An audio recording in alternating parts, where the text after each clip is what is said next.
我只是在入学时摸了一下3代火影源飞日斩的头，没想到竟获得了他身上的全部能力，不仅完美掌握了5种查克拉属性，甚至还有各种的复合忍术和禁术。只因我刚穿越成一名普通的宇智波族人后，却意外觉醒了一个金手指，只要摸头就能获得对方的技能。不过虽然把柱间和半夜尸体挖出来，摸他们的头一样可以获得能力，但刚穿越过来的我却一点都开心不起来，因为自己作为一名无父无母的宇智波遗孤，不仅一点修炼资源都没有，甚至竟然还和卡卡西带土等人同岁。要知道7年后就是残酷的第3次忍界大战，到时候还不知道自己这个炮灰会死在哪。而更重要的是，今天正是1年1度的忍者学校入学季，为此猿飞日斩作为3代火影特意前来参加开学典礼。可没想到他刚上台，第一句话还没说出口，台下就突然传来了一阵凄厉的惨叫声。这巨大的动静引起了在场所有人的注意，声音来自一个宇智波少年。只见他跪在地上，抱着头，满脸痛苦之色。原来那正是刚穿越过来的我。伴随着剧烈的头痛，我快速消化着前身的所有记忆。可当发现这里竟然是自己熟悉的火影世界时，我却顿时满脸绝望。虽然自己熟知剧情，但火影里危机四伏，如果自己没有金手指的话，还是赶紧想想怎么叛逃吧。然而刚想到这，突然一道机械音在我的脑海中响起：恭喜宿主系统绑定成功，本系统为摸头系统，摸头即可获得对方能力。我闻言顿时一惊，这个变强方式，虽然自穿越以后，我的思维已经高速运转了好久，可在外人看来，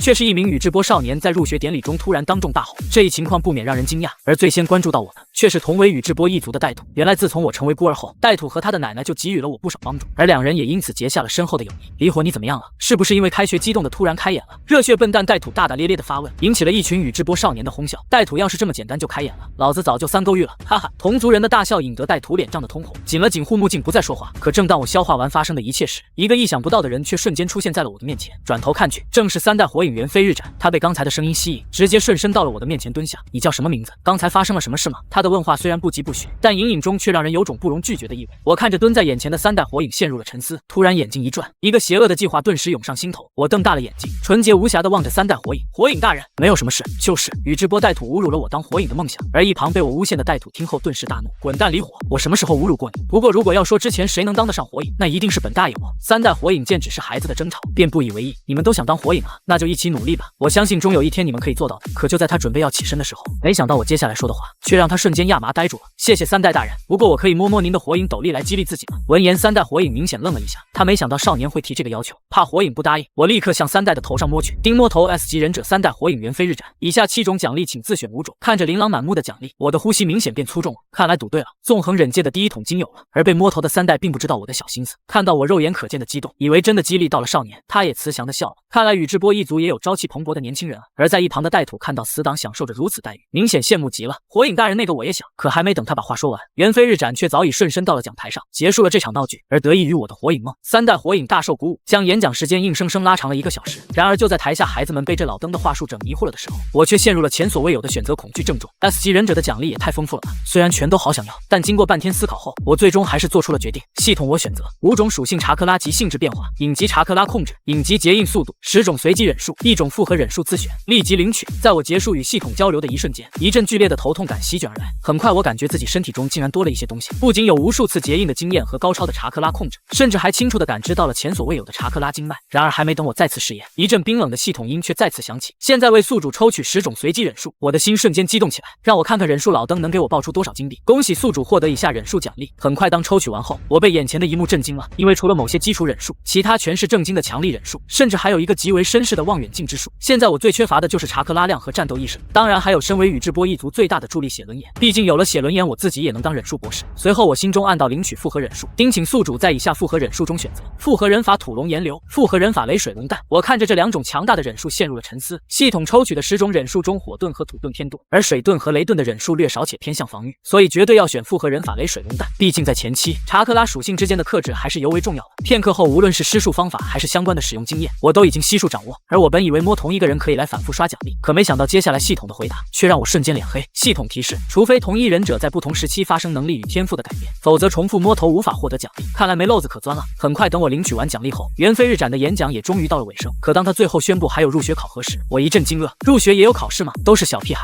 考个屁啊！而旁边被3代长达数小时演讲摧残的带土看出了死党的疑惑，傻子离火，这你都不知道，让本大爷好好教教你。这是在考验像你这样的吊车尾有没有成为忍者的资质。而对于像本大爷这样的天才忍者，哈哈，这里是最好的舞台。我听后不禁有些无语，眼前的带土还不是那个欺师灭祖的混蛋，而是戴着护目镜的热血笨蛋。然而就在我和带土互相拌嘴的时候，却没想到突然一个傲慢的声音插了进来：离火带土，你们2个没爹妈没教养的东西，还当众说想当火影，只知道给宇智波一族丢脸。声音的主人是一个只会用鼻孔看人的宇智波少年。听到这话，带土的愤怒瞬间被引爆，你有种就再说一遍。说罢，立马就要冲上去要和对方决一死战。可接下来一只稚嫩的手却突然按住了带土的脑袋，这时趁机把手放在他头上的我，眼神却出奇的平静。为鼻孔男，我们父母虽然在战场牺牲了，但他们是宇智波一族和村子的骄傲。至于有没有真本事，咱们就在训练场较量吧。感受到自己的权威第一次受到挑战，鼻孔男瞬间暴怒了起来。小子，你知道我是谁吗？我可是……可他话还没说完，就见我竟瞬间爆发出极快的速度，停在了他的面前。龙套不需要名字，而很快随着入学考试正式开始。考试规则很简单，由中忍老师依次抽取2名学生进行对决，过程中老师们会观察各个学生的运动神经等忍者的必备条件，以此来综合判断一名学生是否有成为忍者的资质。因此这次考试并不是依据输赢来判断是否合格。而此时我正勾着带土的肩膀，揉了揉微微颤抖的小腿。刚才用查克拉的短暂爆发实现了简易顺身，现在小腿还隐隐作痛。而刚才为了制止带土，用手摸了他的头，顺便触发了摸头系统。丁摸头地级忍者宇智波带土忍者新秀，以下3种奖励请自选一种。中老年妇女的喜爱，存款1万，护目镜，选择钱款1万两。果然这个时期爆不出什么好东西，不过有些存款总是好的。然而就在一旁带土认真看比赛的时候，我的内心却有点不平静了。因为虽然我空有忍术和查克拉控制，但是我的查克拉量却只有微卡，也就是除了3身术外只能释放1个忍术。要想击败鼻孔男，就必须要把握好这1个忍术的释放时机。念及此，我眼睛一转，瞬间计上心头。而在等待期间，我也在训练场上看到了不少熟人，卡卡西、阿斯玛还有惠比寿、山城青叶等人，他们最终都被录取。而野原林的对决引得带土屁颠的跑过去加油，最终林和带土均被认定有成为忍者的资质，获得了录取资格。而此刻的训练场上却并不太平，因为之前嘲讽我和带土的鼻孔男竟然在忍者对决中抽中了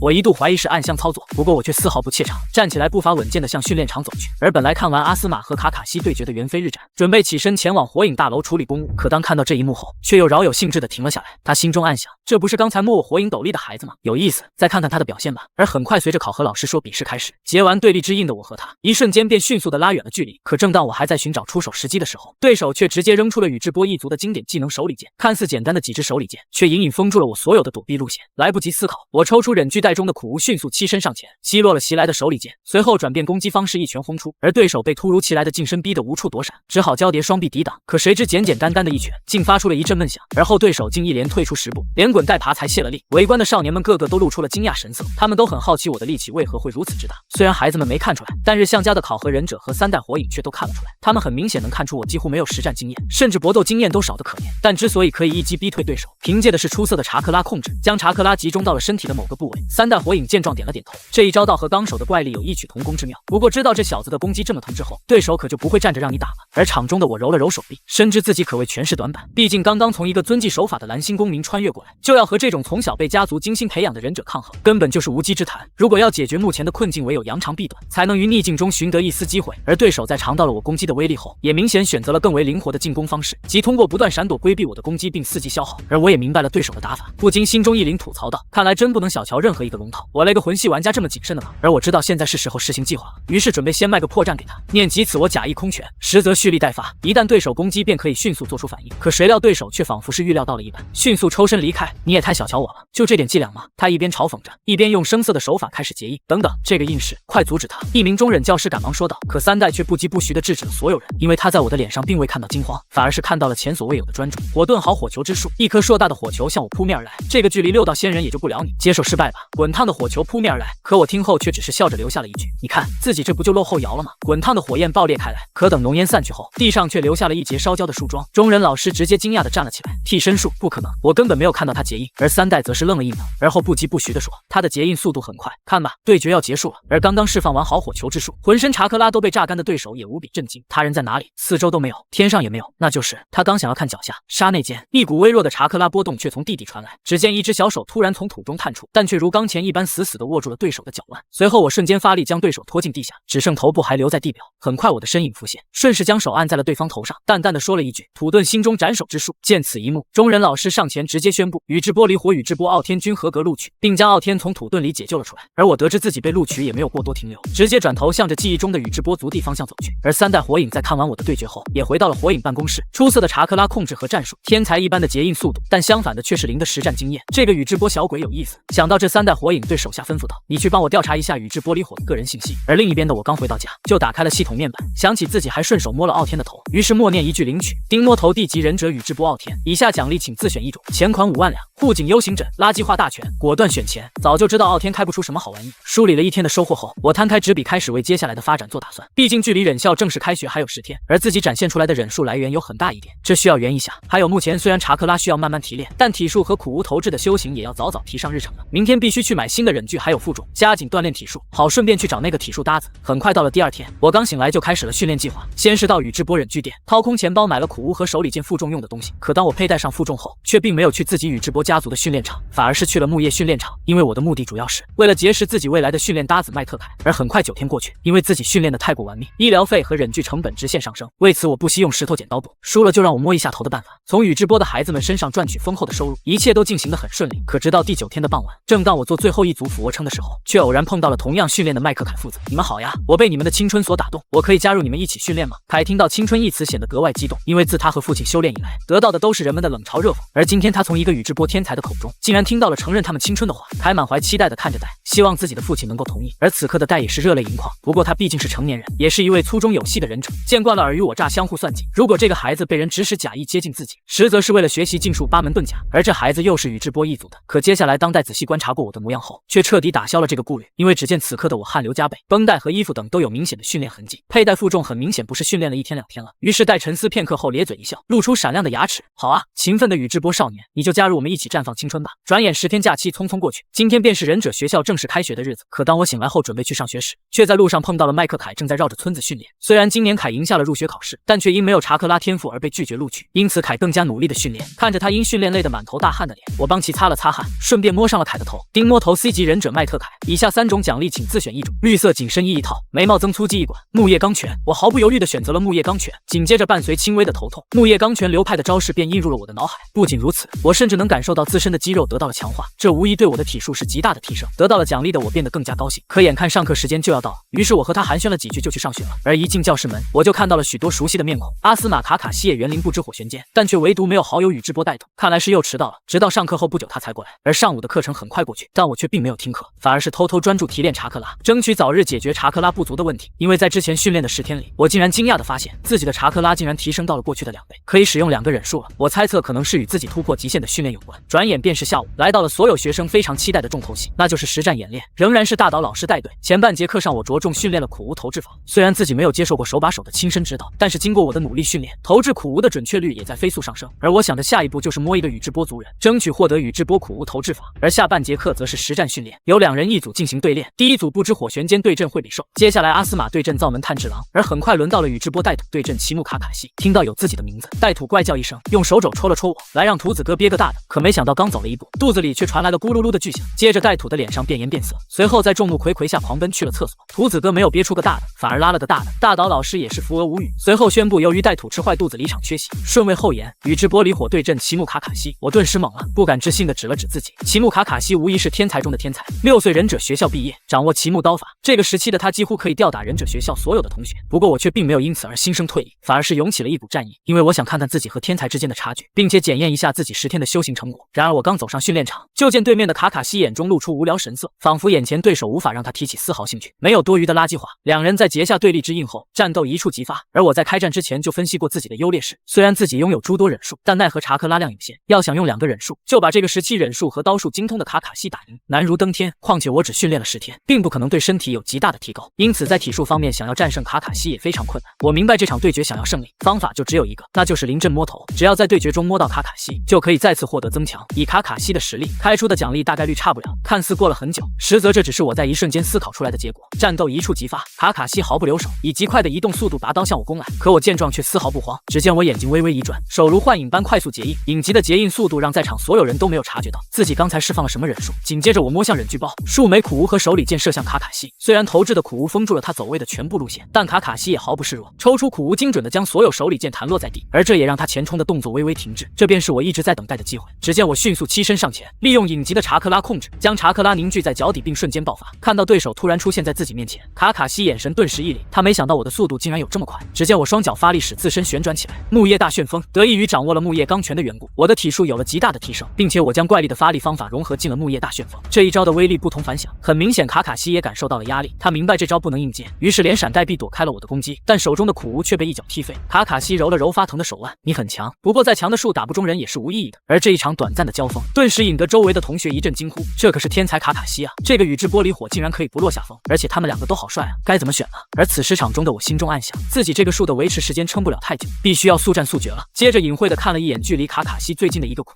可在隐晦的眼神，却也难逃对战局时刻关注的卡卡西。他不禁有些疑惑，对手为什么要看一眼已经落在地上的苦无呢？虽然目前不知道，但不要让他得逞就对了。此刻卡卡西一改往日的懒散，眼神中充满了认真与凝重。他知道面前的少年不简单，于是抽出一把苦无，迅速飞身上前。此刻卡卡西的步伐与速度和之前大不相同。如果说之前我还能大致判断出他的走位并进行封锁，那现在我则无法判断该从哪里阻止卡卡西的进攻。不过即便如此，我却也不愿坐以待毙，直接抽出苦无严阵以待。可这次的近身战却完全呈现一边倒的局势，无论我怎么防御，卡卡西总能从我的防御死角中攻来。然而当我准备主动攻击时，卡卡西又如脱兔一般闪躲而去。奇木刀法，我心中一惊，原来没有短刀，只有苦无也能爆发出如此威力。然而就在双方退去的空档期，卡卡西却突然说道：“离火，虽然不知道为什么你要看那个苦无，不过抱歉了，我是不会让你得逞的。”说罢，他双手紧握苦无，猛然向下斜劈。我抬起苦无招架，却不想发出了清脆的金铁交鸣。可看着苦无被震落在地，我却笑了。果然你看见了，不过也幸亏被你看见了。突然，我脚下刚刚被震落的苦无砰的一声，竟然变成了我。周围在场的同学们发出一阵惊呼：“什么？这是怎么做到的？分身术也不可能做到这种地步啊！”但唯独卡卡西、阿斯玛等见识多的学生，还有中人老师没有说话，因为他们明白这是一种更为高级的术——影分身之术。通过影分身之术与变身术的连续运用，使影分身变成苦无，然后在关键时刻出其不意的发动攻击。只不过让一直关注着战斗的他们不解的是，我是在什么时候结的印呢？而我自然不会给他们这么多时间去思考。影分身瞬间发动攻击，以惊人的速度和力量使出后回旋踢攻向卡卡西。木叶刚力旋风，势大力沉的一脚让卡卡西无法继续对我本体发动攻击。他一闪身躲开了刚力旋风的攻击范围，紧接着手中苦无迅速一摆，我的影分身瞬间被破。可我的本体呢？只见卡卡西身后出现了一道声音：“你看，这不就露后摇了吗？”一只手摸在了卡卡西头上，紧接着卡卡西反手扣住我，想将我摔至身前，可我却陡然发力挣脱开来，随后快速与卡卡西拉开了距离。丁摸头 C 级忍者奇木卡卡西，以下奖励请自选一种。奇木刀法，木叶隐秘传体术奥义千年杀，身体素质中幅增强。看着眼前的奖励，我丝毫没有犹豫，选择了身体素质中幅增强，因为千年杀在目前我缺乏制胜手段的情况下毫无用处，而奇木刀法虽强，但却没法在木叶使用，毕竟是奇木一族的祖传刀法，无法解释来源，所以这个看似平平无奇的身体素质中幅增强却成了最好的选择。很快随着奖励发放，我知道这场战斗可以进入尾声了。不同于以往奖励发放时的疼痛，这次身体素质增强却是一种全身酥麻的感觉，也导致我的身形出现了一丝僵直，根本无法行动。而卡卡西捕捉到了我动作的不协调，于是抓住机会立刻拿出苦无奔向了我。很快迈着奇木刀法特有的难以预测的步伐，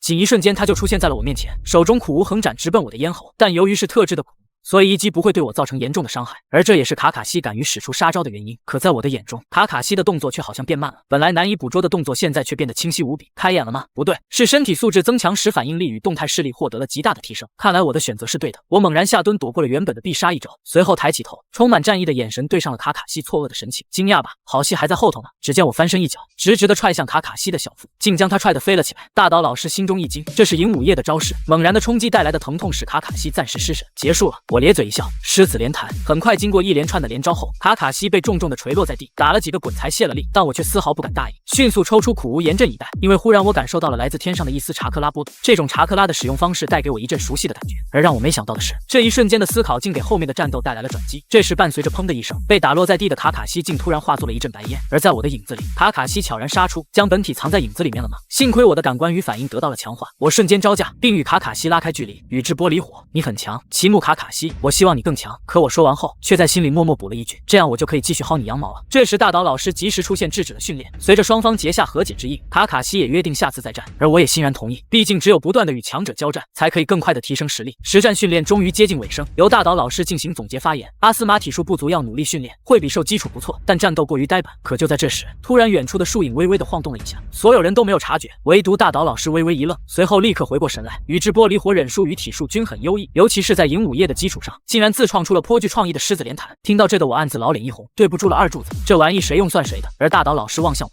爱才之心溢于言表，如果你还想进步，就要从体术上再下功夫。这场对决你的体术前期无力，后期是通过身体素质才胜过卡卡西。我虚心的点头称是。看着喷射战士带土姗姗来迟，大岛老师并未多说什么，只是让他多多训练，好赶上其他人的进度。而很快到了放学的时候，学生成群结伴的离开了教室，而带土望向我，今天还去训练吗？我点了点头，我约了凯一起训练。带土略显失落，可当看到林正在收拾书包的时候，却又屁颠屁颠的跑过去，最终和林有说有笑的离开了教室。不过就在这时，卡卡西却突然来到了我的桌旁，我刚才听到你要去训练。练，可以带上我一起吗？我听后神情略显错愕，随后很快回过神来，理解了卡卡西。毕竟第一次在同辈人中见到了与自己平分秋色的人，难免想要了解对方是如何训练的。于是我抬起头来，果断地说没问题。我也正想把我的朋友介绍给你呢。然而就在我和卡卡西并肩走出校门的时候，突然我又一次感受到了来自天空的一股特殊的查克拉波动，但我却并未轻举妄动，因为我知道自己如果轻易暴露可以感知到这股查克拉的话，便会引起对方警觉，前功尽弃，所以我按兵不动。而刚才在与卡卡西对决时无暇思考，但现在略加回忆，我就知道这肯定是三代火影在窥探望远镜之术，因为在摸头三代火影的时候，我也抽到了望远镜之术，所以对这个术所释放的查克拉波动极为熟悉。而得知三代火影已经窥探了我2次后，我瞬间发现自己身上有好多疑点，无法解释清楚。最大的问题便是忍术的来源，必须要赶紧着手处理了。可卡卡西却不知道我在想什么，只是觉得我走神了，便出声提醒道：“离火，你怎么了？”我听后瞬间回过神来，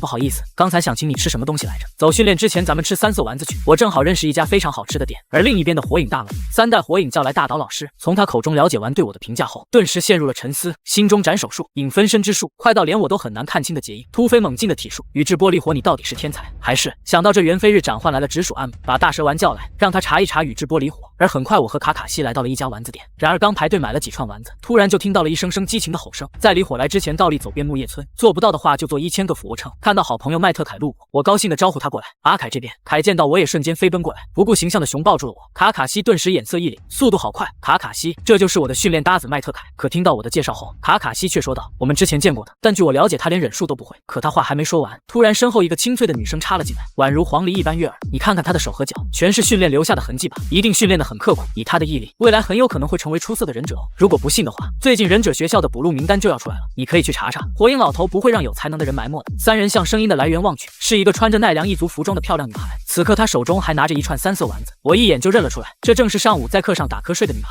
于是出于礼貌，我做了自我介绍，并把身边的朋友也一并做了介绍。我知道你和奇木卡卡西的比试我看了。眼前的姑娘微微一笑，大大的眼睛笑得弯弯的，很高兴见到你们。我叫奈良鹿淼。我看到了她手中吃完的3色丸子，顺嘴问道：“你还在排队吗？”“对啊，买了1串之后觉得很好吃，准备再买1串。我这里还有1串，刚吃了1颗，你要是不嫌弃的话。”可还没等我说完，鹿淼便一把夺过3色丸子，便随后大快朵颐了起来。“谢谢。”他含糊不清地说道。至此我的4串3色丸子全被他给糟，可自己却只吃了1个，我不禁感到肉疼。看来奈良家也不是都脑子聪明啊，甚至还会有吃货。然而就在我心中暗自腹诽的时候，却不曾想鹿淼接下来说的一句话，却让我瞬间冷汗直冒。当时你的影分身一击不成，为什么不撤退，反而冒着被打散的风险摸了一把卡卡西的头呢？而且在摸头之后，不一会就用出了狮子连弹。你明明有这种速度，为什么一开始不用出来呢？我被问的心里一惊，看向鹿淼，只见他嘴角还粘着3色丸子的糖，大大的眼睛充满了疑问。可在我看来，自己宛如凶手看着柯南一步步搜寻线索，一股危机感油然而生。我眼睛一转，急中生智，想出了个不是办法的办法，只能说是我的特殊癖好吧。说完还将手轻轻地碰了一下鹿淼的头，在确认到系统提示音响起的时候，迅速将手抽离，生怕引起对方的不悦。鹿淼微微一愣，旋即笑了一下，可不是谁都能摸我的头，不过看在你给我丸子的份上，这次就算了。说罢便吃着丸子往奈良族地走去。而我松了一口气的同时，检查起了这次的奖励：丁摸头 C 级忍者奈良鹿淼，以下奖励请自选一种，前款5万，初级查克拉控制，英顿查克拉增幅。看到最后一个选项的时候，我却瞬间瞪大了眼睛，竟然是英顿查克拉，因为英顿查克拉及精神力量，也是宇智波一族写轮眼的主要力量。看来自己是赌对了，选择英顿查克拉增幅。不过奈良鹿淼还真是不容小觑，小年纪竟然能得到系统 C 级忍者的评价，而且还是在没有习得奈良秘术的前提下。和目前的卡卡西至少在纸面实力上不分伯仲。丁系统奖励已发放，随着一阵冰冷的机械音响起，我竟没有感觉到丝毫疼痛，反而头脑中涌入丝丝清凉。很快我感觉自身的感官仿佛被无限放大了一般，周围的一切都顿时变得更加清晰。而与身体强化那次不同，这次的强化虽然重于感官，但我却很清楚自身的状态，并非已经开眼。英顿查克拉增幅带来的好处是精神力的直接增强，主要表现在开眼之后可以发挥更强的力量，可以使用更强的瞳术，而在未开眼时幻术的免疫力显著提升。如果再让现在的我对阵卡卡西，他那难以预测的步伐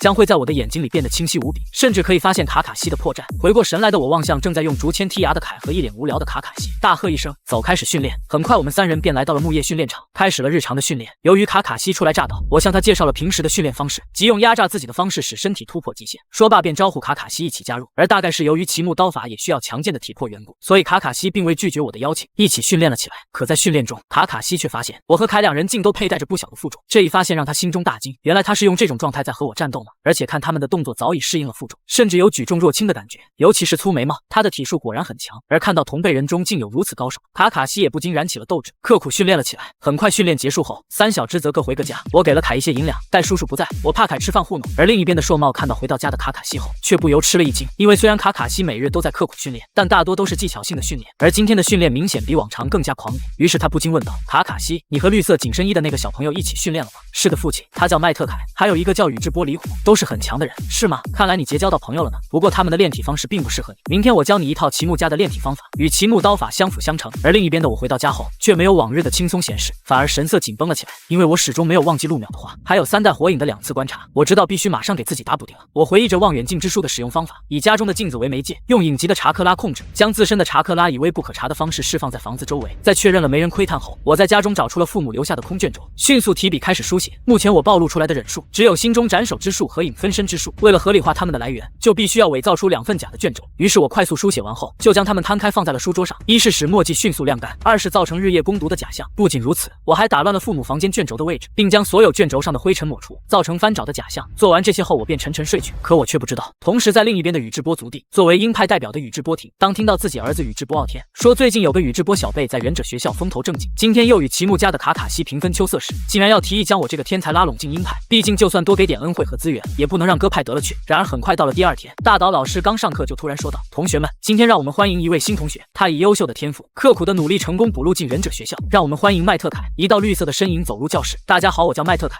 很高兴与大家相遇。我也希望我的青春与大家的青春相互碰撞。当戴着耳塞的陆淼已经睡了一觉后，凯被大岛老师请下了讲台，而凯看到我身旁已经坐满，随即坐在了卡卡西旁边。可当凯还要向卡卡西说什么的时候，卡卡西却抬起死鱼眼说了句：“青春白痴，听课了。”凯便不再说话，而看到这一切的带赌，却笑得疯狂拍着大腿。离火，你看到了吗？卡卡西这么装逼的人，被新来的凯克治得死死的，哈哈，声音之大，让在讲台上的大岛老师都频频侧目。带土，你他喵的给我好好听课，看看你的成绩都成什么样子了，还在这嬉皮笑脸的。闻言，带土低下头去，可神色却依然不以为意。本大爷这叫厚积薄发，等我开了眼，分分钟赶上你们。就这样过了1个月，而在这1个月里，我并未停止训练，反而与卡卡西和凯加倍训练起来。而卡卡西也曾展示过硕茂传授的齐木一族断体法，可我们一练后却发现，这个与钢拳的修炼方式相违和。换言之，只有卡卡西修炼才可以事半功倍，而我与凯修炼就只能事倍功半。不过我们2人并未气馁，随着身体素质的增强，2人的训练量越来越大，身上的负重越来越多，而我可以清晰地感知到自己的身体有了明显的增强，查克拉量也较之前提升了数倍。但最令我感到欣喜的是系统带来的额外收获，因为在这1个月中，我连哄带骗威逼利诱，摸到了几乎所有同学的头。虽然大部分同学只能爆出钱，不过积少成多，这笔巨款被我用于修炼和日常生活。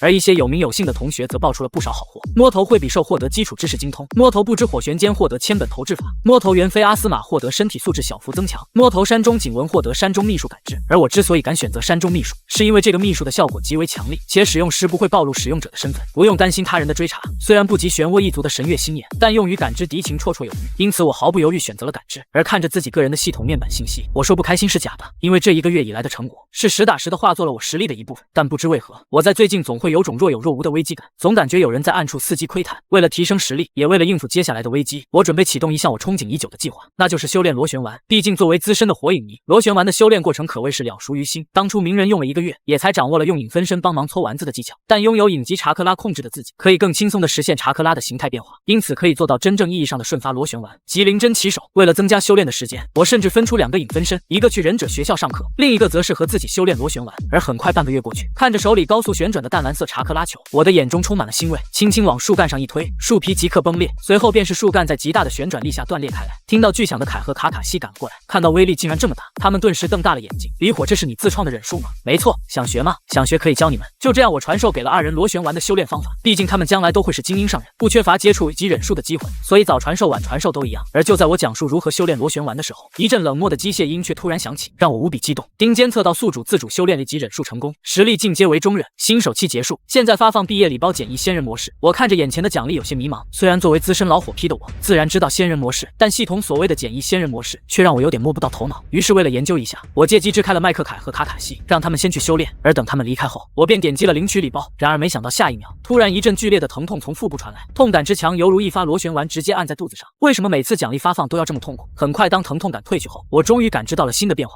现在我可以清晰地感觉到外界浮动的能量。我慢慢回忆着仙人模式的修炼方法，可修炼仙人模式必须要以庞大的查克拉做基础，否则贸然引入自然能量，只能落得被自然能量吞噬的下场。然而下一秒，突然沉寂不久的系统音却再次响起。本奖励为简易仙人模式，具有启动快副作用小的优点，但相应的其威力会大打折扣，持续时间也短于真正的仙人模式。话音刚落，我瞬间明白这个简易仙人模式其实相当于无害咒印。在明白了系统奖励的优劣后，我也终于放下了心。不过就是不知道我这个简易仙人模式对实力的提升如何。为了测试，我快速盘腿坐下，身体熟练的开始吸收外界的自然能量，而得益于影级的查克拉控制，实现三者能量均衡的比例对于我来说易如反掌。而此时在外界看来，我已完全和自然融为一体，无法从气息上感知到我的存在。随着我一声低喝，仙人模式开，周围的树竟无风自动，仿佛有一股无形的力量抚过四周。我站起身来，细细感受着身体的变化。系统，进入仙人模式会有眼影出现吗？简易仙人模式并不会，但宿主可以自行设置。不过完整仙人模式必定会出现眼影，那就不要眼影了，毕竟出现了眼影，是个人都知道我进2阶段了，没有眼影偷偷变身才是王道。我握了握拳，身体素质较之前提升了大约30%。不仅如此，有了仙术查克拉的加入，使得忍术威力大大增强。再试试感知能力，原著中鸣人通过黑棒定位了千里之外的长门，可见仙人模式对感知能力的提升。想到这，我闭上眼睛，开始发动山中秘术感知。凯和卡卡西正在修炼，不仅如此，我甚至可以清晰地感知到周围的一草一木。可就在这时，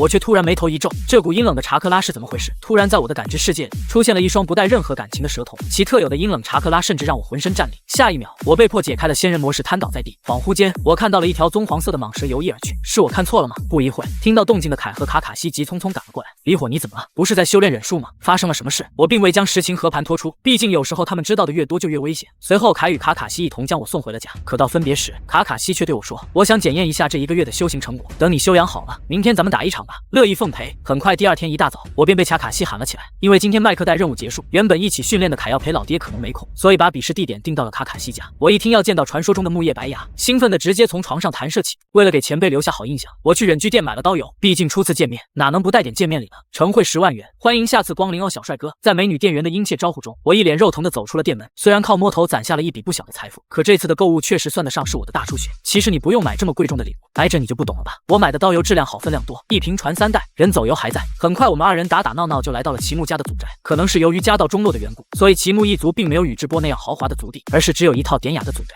可刚进屋门，我就看到了传说中的木叶白牙，只感觉犹如宝剑收鞘，不明觉厉。卡卡西的强自己尚能看出来，而硕茂的强则让人无法看透。当你打游戏看到等级和血条都是问号的敌人时，就问你害不害怕。我当然不能失了礼数，连忙道：“叔叔好，我是卡卡西的朋友，早就听说叔叔很强大，现在一看果然非凡，这是我带过来的一点小礼品，还望叔叔笑纳。”卡卡西听后撇了撇嘴，马屁精。而后就是3人微坐寒暄，我可以清楚地感觉到这位长辈没有丝毫的架子，反而非常和蔼。最终硕茂收下了刀油，并承诺指导我的修行后，请我吃了他自己亲手烧的鱼，味道十分鲜美。但我们并没有吃得很饱，反而只吃了个微饱，因为吃得太饱可不利于接下来比试的发挥。而很快，随着2人站在齐木家的后院摆开架势，战斗一触即发，对决开始。2道身影迅速碰撞到了一起，硕茂微笑地看着2人，注意，这次的比试最重要的是探清自己的长处和不足，输赢其实没那么重要。2人点头称是，然后又迅速缠斗在一起。2人默契的没有使用苦无来刺探虚实，毕竟双方对彼此的实力都有着充分的了解，相信苦无不会给对手造成压力，故此战斗一经打响，就是最为激烈的体术对抗环节。卡卡西率先发难，踏着诡异的步伐迅速拉近了与我的距离。可得益于身体素质增强与阴属性查克拉增幅，我现在的动态视力与反应力与1个月前大相径庭。你的步伐在这双眼睛面前毫无作用。然而话音刚落，卡卡西却再度变招，步伐变得愈加错乱且没有章法，可前进的速度却丝毫未变。你还没开眼呢，说什么大话？看到这一幕的硕茂笑了笑，逆走齐木身法，卡卡西还真敢想。而见无法看破卡卡西的步伐，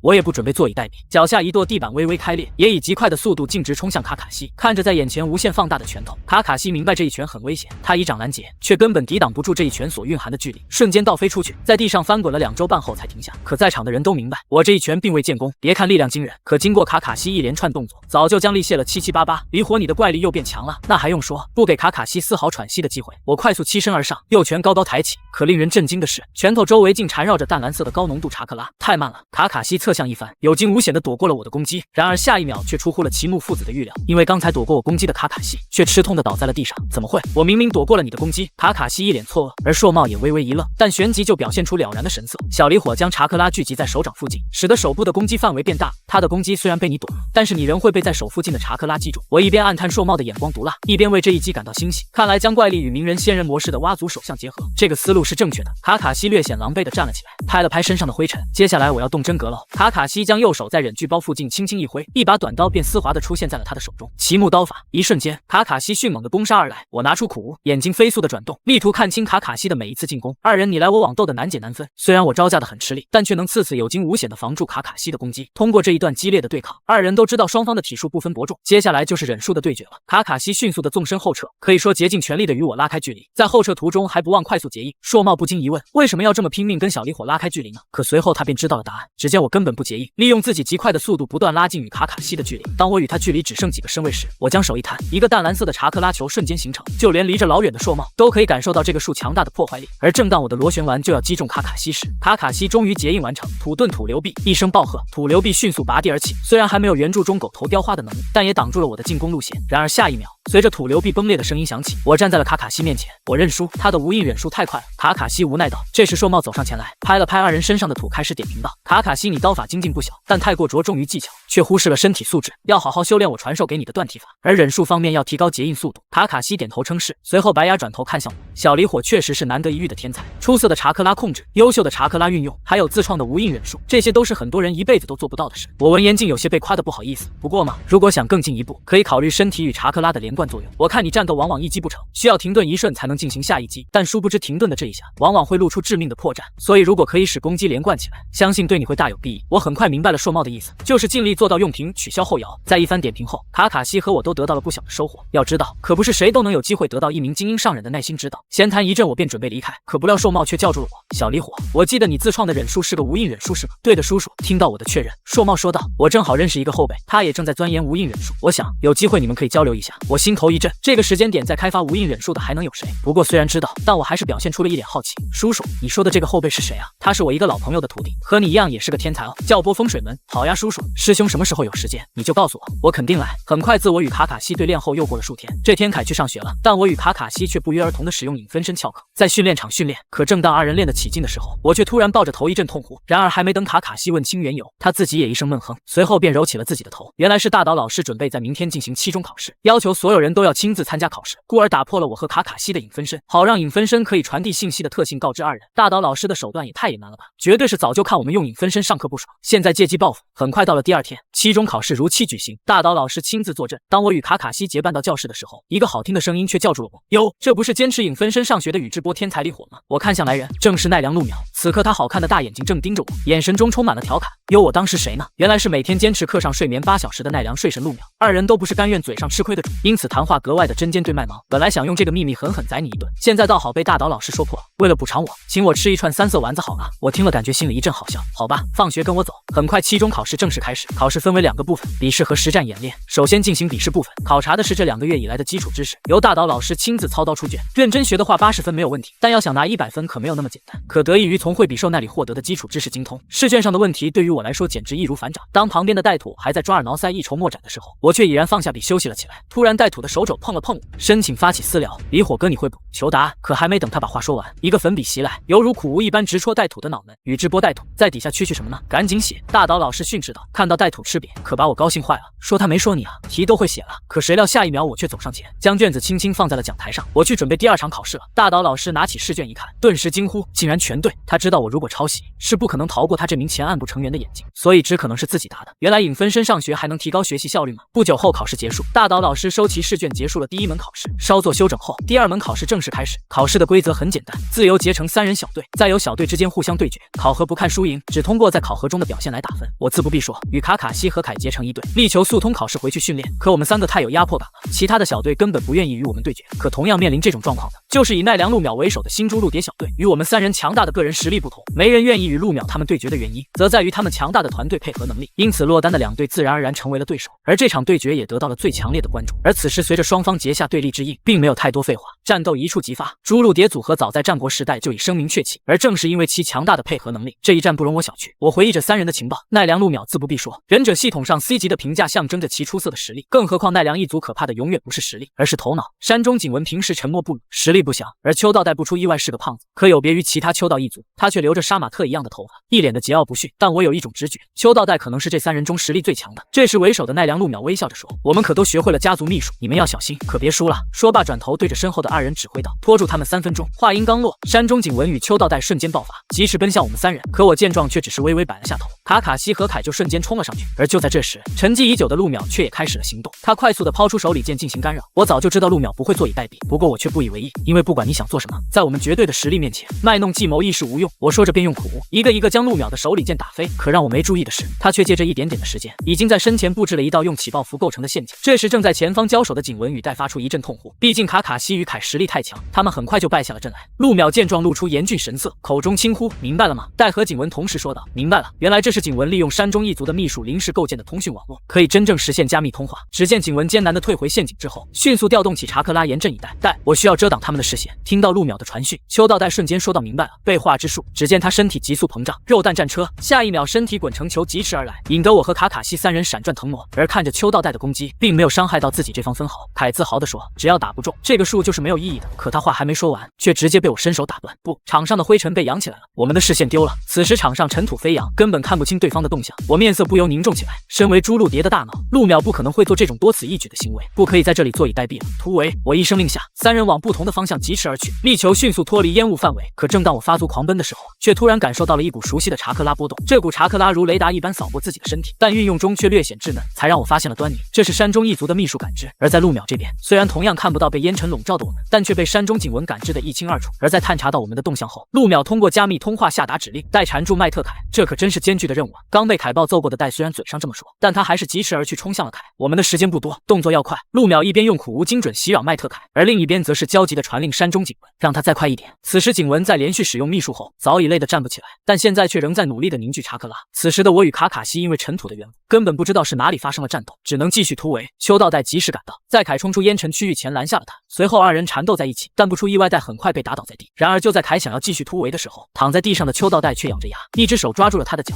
这可是 BOSS 肖贝尔的任务，让你离开的话，我可是会很伤脑筋的。凯看得出来，他的身体状况不容乐观。随着高强度的使用秋道一族的秘术，再加上连续不断的战斗，早就让戴的身体疲惫不堪。而凯看着眼前不愿放弃的少年，心中无比的敬佩。朋友，你的青春我认可了，所以为了尊重你的忍道。说罢，凯将头低垂，身体中爆发出了前所未有的力量。糟糕，凯好像动真格的。我焦急地说道：“到底发生了什么事？”而另一边的凯朗声道：“就让我用最强的力量对付。”可话音未落，他却说不出话了。影子模仿术成功，陆淼艰难地说：“景文动作快。”身后的景文听后点了点头，随后施展新转身之术，一道灵魂之力径直冲向凯。随后景文身体一软倒在了陷阱后面。好澎湃的力量！凯的声音传出，可却是一种前所未有的音调。陆淼连忙撤去影子模仿术，指挥道：“趁着敌明我暗，逐个击破。”然而他话还没说完，哪能让你们得逞？我在半空中高高跃起，冲破了灰尘的包围。紧接着卡卡西也从另一端跑了出来，终于看清了全部局势的同学们不免发出惊呼。只见麦特凯和秋道戴奈良陆淼站在一起，和我与卡卡西对峙。可看到凯被新转身之术控制后，我却丝毫不慌，仍饶有兴趣地说道：“你们三个还蛮强的嘛，用陷阱阵保护景文的本体，让戴放烟雾弹，再利用地上苦无的影子延长你影子模仿术的范围，用新转身之术控制我方战力，实属高明。”陆淼听着对方的夸奖，但心里却一点也不高兴，因为他从对方的神色中看不到一点慌张。我接着说道：“不过景文真的可以完美使用凯的身体吗？还是你觉得我们有这么弱呢？”说罢，我与卡卡西瞬间冲向三人，可景文见状却控制着凯率先发难，一记刚猛的直拳径直打向我的面门。你还真是不留手啊！不过你修炼过木叶钢拳吗？我轻松躲避过这记重拳后，只是略微抬腿横扫，就结结实实的踢在了凯的小腿上，将凯踢倒在地。可我却并未补刀，反而径直冲向了陷阱，因为我知道只要控制了景文的本体，战斗就结束了。而卡卡西对上了秋道戴，虽然戴早已疲惫不堪，但攻击仍然势大力沉。不过他却被卡卡西的奇木步伐耍得团团转。这时陆淼拦在了我面前，摸头小帅哥，没想到你这么强。陆淼嘴上轻佻，可神色却无比凝重。那是当然，这场胜利我就拿下了，过了我这关再说。说罢，陆淼飞身上前，开始跟我缠斗在一起。而不同于卡卡西波云诡异的步伐，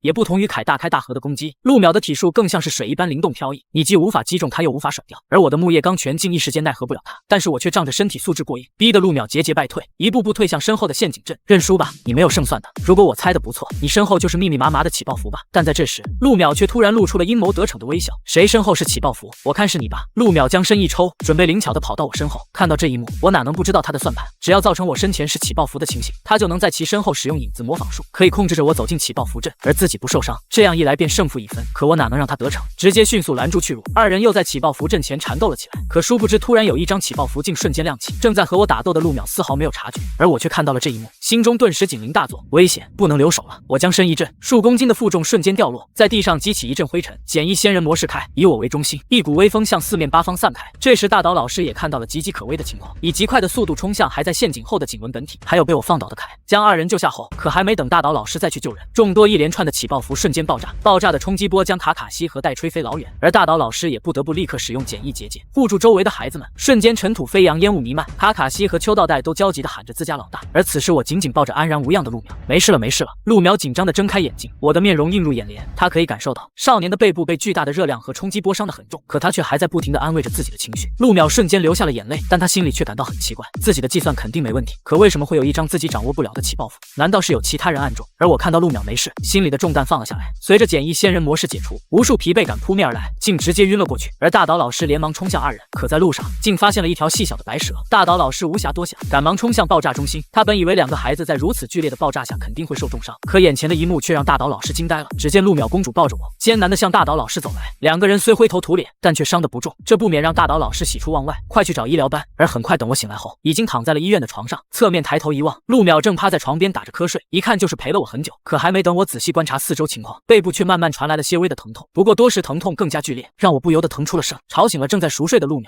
呀，你醒了，我去叫医生。医生迅速赶到，没什么大问题，被起爆符炸伤，现在疼痛是正常的，不过更重要的是，由于你长期大量训练，肌肉无法承受，再这样下去恐怕会留下暗伤。我点点头表示自己已经知道，可话音刚落，病房的门却被突然打开，闯进来的是大岛老师凯和卡卡西，还有朱露蝶其余两人。在得知我没有大碍后，众人都松了一口气，叮嘱我好好休息，不要太勉强自己。我点头称是。自从穿越以来，自己认识了很多人，也结交了许多朋友，这种体验是我在上一世没有体验过的感觉。可就在这时，我却坐起身来望向秋道代，招呼他走到身前。待你在战斗中说的话我也听到，我很认可你为团队付出的勇气与毅力，加油！我相信你在未来一定能成为一名独当一面的忍者。说罢，用手轻抚戴的头，丁摸头 C 级忍者秋道代，以下奖励请自选一种，稍后选择。我在心中默念，而被一个强过自己很多的同辈人认可，戴有点受宠若惊。我给你买了许多零食，都是我爱吃的，谢谢你鼓励我。戴的脸微微一红，惹得大家开怀大笑，又多说了几句。大岛老师招呼大家回去上课，而陆淼却在临走前脸红的说道：我的父母很感激你，他们想在几天后请你吃饭，还请赏光。说罢便逃也似的离开了。可随着陆淼的离开，我的心却渐渐沉了下来。之前我听到医生说，如果再这样高强度的训练，身体可能会留下暗伤，因此我想到了摸戴的头，毕竟他的身上有一个我至今都没有的东西。系统抽取奖励，丁摸头 C 级忍者秋道代，以下奖励请自选一种，杀马特风格教学，杨顿查克拉，薯片100包，果然有，选择杨顿查克拉，奖励已发放。瞬间我的身体犹如泡在温泉里一样温暖，这感觉让我不由得想多停留一会，可这股暖流却转瞬即逝。凭借着影级查克拉控制，我瞬间弄明白了杨顿查克拉的作用。虽然自己没有6道之力，并不能将阴阳盾发挥的如同原著中鸣人与佐助那样强大，不过通过简单的开发，我就已经彻底明白了杨盾对自己的作用。首先是被动技能，杨盾可以增加身体的愈合和恢复速度，并且可以增强生命力和体质，可与系统的身体素质强化不同。杨盾查克拉是缓慢的增强身体素质，久而久之身体就会变得越来越强悍。其次是主动技能，由我完全自主开发的杨盾秘术生命归还，通过快速进食再促进消化，增强新陈代谢来快速治愈伤口，不仅可以控制心脏缓慢跳动实现假死，甚至还有治疗暗伤等功效。想到这我当即实验了起来，狂吃大家送的果篮和食物，疯狂运转生命归还，我的肚子就像一个无底洞一样，疯狂地汲取着营养物质，而随之而来就是身体的快速恢复。我瞬间感觉自己的身体充满了力量，卧槽，这个能力也太好用了吧！可更让我狂喜的是接下来的系统提示：丁恭喜宿主成功集齐7种属性查克拉，现开启6道隐藏任务血迹网罗。听到系统的提示音，我心中一阵狂喜，但很快便开始思考了起来，因为在原著中，血迹网罗是一种凌驾于血迹限界，甚至是血迹淘汰之上的能力，更是由7种性质变化融合而成，亦或者称之为大统物之力。可如今系统却以血迹网罗为隐藏任务名，不知是何用意。然而就在我百思不得其解时，系统却及时的给出了解释：任务内容满足一定条件，即可兑换相应的血迹限界或血迹淘汰，同时拥有仙人体与仙人岩，且满足一定条件，即可兑换血迹网罗。话音刚落，我瞬间变得无比兴奋起来，因为这意味着自己可以获得任意的血迹限界。而接下来的时间我都在研究这个兑换系统，但我却发现这些都需要高昂的代价，比如兑换木盾需要土盾 B 级以上忍术20个，水盾 B 级以上忍术20个，还有仙人体，而万花筒写轮眼更是夸张。不过虽然目前可以兑换出的血迹比较少，但在一番精挑细选后，我终于还是找到了一个极为强力的血迹陷阱。系统，我兑换。可正要说出口，外面却突然传来了一阵鬼哭狼嚎的叫声，正是拿着果篮前来看望我的带土。离火，我还以为你要死了呢。他激动的眼泪横流，而我看着眼前的好友，气不打一处来。带土，我听说过上学迟到的，没听说过看病人也迟到的，真不愧是你。随后寒暄了一阵，带土便头也不回的离开了。但我却不知道，从那以后他竟然一改往常，每天都会拼命的努力训练。而目送带土远去后，我继续选择血迹限界。系统，我兑换明盾，没错，就是剧场版中的反派悲流湖所使用的明盾。他的招牌技能为明盾吸血孔，这种吞噬忍术继而攻击的能力让我极为羡慕，并且他的兑换条件也并不苛刻。明盾、土盾 B 级以上忍术2个，水盾 B 级以上忍术2个，摸头数162人，兑换成功。在系统音响起的一瞬间，对于明盾，我感觉自己仿佛练习了无数遍，已经到了炉火纯青的地步。而相应的，我双手的掌心却多了2个菱形的术式，这是使用吸血孔的基础。为了测试自己的新能力，我先是打开简易仙人模式，然后盘腿坐下，发动了山中秘术感知，确定了四周安全后，紧接着我抬起右手，手掌摊开对准前方，吸血孔，一股无形的吸力自我的掌心散发开来。随后我左手一弹，一个淡蓝色的螺旋丸瞬间形成，散发着危险的气息。没有丝毫犹豫，我将螺旋丸按在自己右手掌心的术士上，只见螺旋丸还没碰到，就化作查克拉，瞬间被吸血孔的术士吸收了。我惊叹道：“这个术士好强，看来这个术以后可以当做我的杀手锏，起到出其不意的作用。”可正当我这样想的时候，突然在我的感知中，医院的走廊里却出现了一道熟悉的身影，正缓慢地朝着我的病房走来。是宇智波傲天，我赶忙停止了吸血孔，将病房恢复原状。可等傲天提着果篮进来后，他却表示自己前来的目的，一方面是来探望我的，而另一方面却是来挑战我的。因为自从上次我将他打败后，傲天便日以继夜地跟着族内精英上人，开始努力的训练。而我知道他之前就立下过 flag，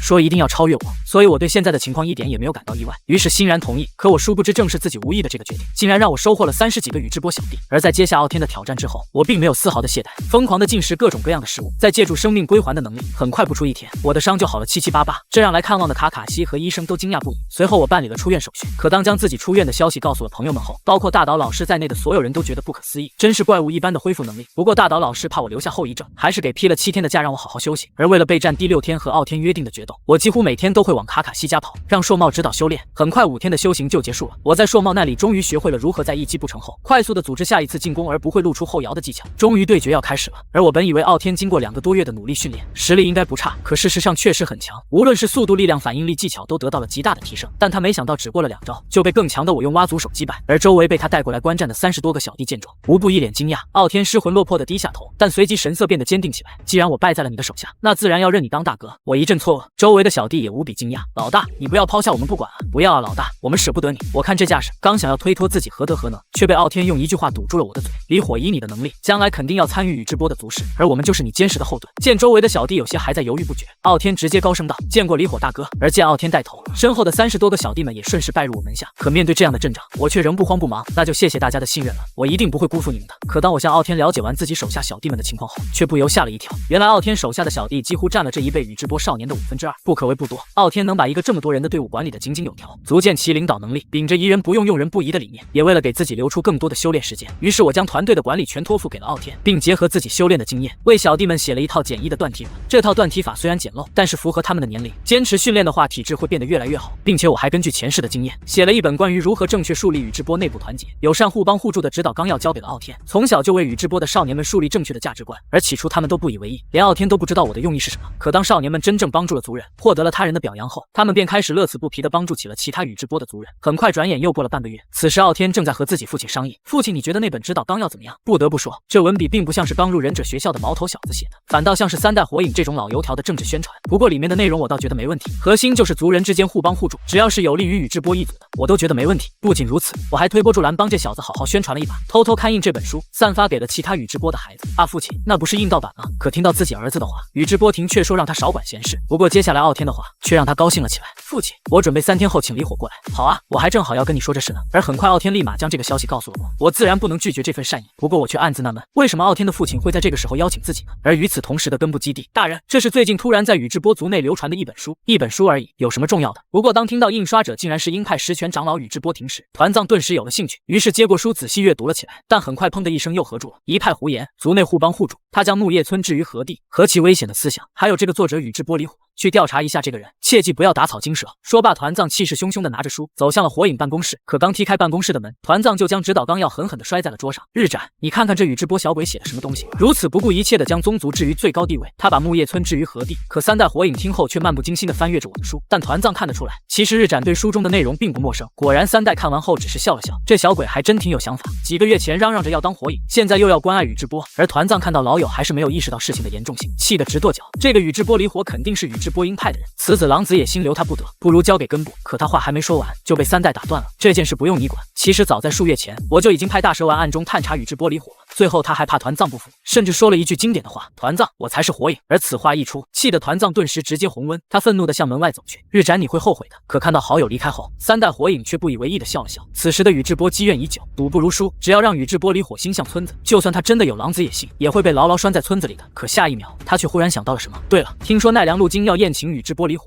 何不趁现在拉拢一把他？想到这日展，立即将手微抬，下一秒，一道影子瞬间从死角中钻出，愿你去取一个 A 级幻术卷轴送给奈良路径，他会知道老夫的意思。还有告诉大蛇丸，可以开始出手试探了。很快没过几天，我就重新复学了，而约定好的宇智波家宴也在今晚举行。因此我早早的问好了宇智波庭的喜好，买好礼物后，就跟随傲天来到了他家。而看着我送的礼物都是自己喜欢的，宇智波庭高兴不已。随后三人分宾主落座，开始进行简单的寒暄对话，无非是查查户口，分享一下经历，很多都是无意义的闲聊。可就在饭局渐入尾声的时候，我却下意识的感觉到这场饭局可能并不简单。果然，下一秒，宇智波庭突然发问：“小离火啊，你觉得一村和一族孰轻孰重啊？”他虽然浑身酒气，但眼神里却一片清明。而我在来之前就从傲天那里了解到，他的父亲是鹰派的实权长老，无论是城府还是手段都是极强。我明白眼前这个问题才是这场家宴举行的真正目的。于是我仔细思考后说道：“我生在宇智波一族，是宇智波一族的叔叔婶婶们把我拉扯大，他们是我最亲近的人。”看我并没有选择直接回答这个问题，宇智波庭却也不恼怒，反而更为看好眼前这个少年。说实话，叔叔，我不会那些弯弯绕的东西，为此叔叔自己出资啊，帮你把著作刊印分发给了更多的宇智波少年，希望小离火不要介意叔叔的一番好意。可刚听完他的话后，我的心却瞬间凉了。你这哪里是客套话，分明就是阳谋。毫无疑问，我已经被半绑在了鹰派的战船上，可不容我多想。宇智波庭却紧接着发问：如果族内出现了两股势力，一个偏向宗族的利益，一个则偏向整个村子的利益，你又当如何处置呢？他本以为我会面对这个问题犹豫一下，可不料我却一改刚才的踌躇，朗声道：无论是谁的利益，只要伤害到无辜的人，我就会与他血战到底。听到这个回答，庭惊讶了，他震惊于我的果断，也总觉得我意有所指。而满意于我的回答，庭直接大手一挥，发动了秘术撒币，不仅全部包揽了我的修炼开销，还会每月给予固定的修行资源和银两，甚至还送了我一个 A 级忍术卷轴。我听后不禁喜出望外，果然狗大户出手就是阔绰。寒暄几句后，我也适时提出了告辞。可刚回到家，我却看到自己的书桌上竟躺着一枚钥匙，上面的地址是宇智波族地最繁华的地区，看来是宇智波庭额外的礼物。不过我却没有丝毫想住进去的想法，因为我深知战队不能站太早，毕竟现在自己已经走进了许多大人物的眼中，肯定有很多资源等着自己。而接下来的几天我都在照常上学，为了有更足的底气收敛资源，我加倍的与凯卡卡西修炼，尽可能的提升自己的实力。可直到这天，陆淼邀请我上门赴宴，来答谢我的救命之恩，我当然是欣然接受，毕竟奈良家可一直是火影一派的忠实拥护者，而此家宴也很可能暗含着三代火影向我抛出的橄榄枝，真期待他们能给我送什么好东西啊。而很快到了晚上约定的时间，陆淼父母热情的迎接了我，两人都很好相处，一阵寒暄后便正式进入吃饭环节。可就在酒过三巡菜过五味后，陆淼的爸爸却罕见的正色起来，看起来想对我说些什么，况且在座的都是聪明人，连陆淼都明白此次的家宴并不只是答谢救命之恩这么简单。你对村子有什么看法？陆淼的父亲率先发问，并且问题高深的并不像一个忍者学校的孩子能回答出来。可我却并不胆怯，因为我知道这代表着火影一系对自己的试探。可当听完我对村子的看法后，陆淼的父亲很是满意，毕竟作为前世熟读火影300遍的我很清楚该如何回答才能精准的抓住火影一系的痛点，所以我的回答往往会使陆淼一家感到认同，在他们面前树立起了一副热爱村子的好青年形象。而知道我的立场后，奈良路径便趁机给了我3代让其交给的一级幻术，还有为了报答救命之恩，甚至送了一套精良忍具和3盒特制冰凉丸。不仅如此，并且承诺如果需要朱露蝶的帮助，如果火影允许，他们在所不辞。而听到3代火影竟然如此拉拢我，我简直心花怒放。不过不知是什么幻术呢？我迫不及待地发问。涅槃精摄之术。听到这个忍术，我瞬间回想起这个幻术是原著中人考试时刘药师都释放的一种一级幻术，使观赛的众人陷入了沉睡。不过此术胜在控制规模巨大，虽然被定为一级幻术，但是其在单对单的搏杀中可能会收效甚微。我瞬间想明白了其中厉害，但是并没有声张，于是欣然收下。不多时我便提出了告辞，毕竟天色已晚，不宜久留。然而就在我着急回家想要学习这个幻术时，正走到一半路程，却突然感到后背一凉，一股危机感直冲脑门。我下意识将手一挥，一柄锋利的苦无出现在了手中，随着黑夜中一阵火花四射，我精准的弹飞了射向自己的苦无。没想到刚刚得来的精良苦无现在就派上了用场。我心中暗想，但嘴上却大喝道：是谁在木叶村偷袭？我劝你赶快出来，木叶的暗部可不是吃素的。我看似毫无章法的大声叫嚷，但心里却和明镜一样，毕竟大半夜搞偷袭，大概率是有备而来。于是趁着喊话的功夫，心念一动，进入了简易仙人模式，一股微风以我为中心向四周快速散开，而我的气势也随之陡然提升。简易仙人模式虽然开启迅速，但却持续不了多长时间，必须速战速决。而黑暗中一直深藏不露的袭击者仿佛也感觉到了我气势上的变化，迅速移动了起来。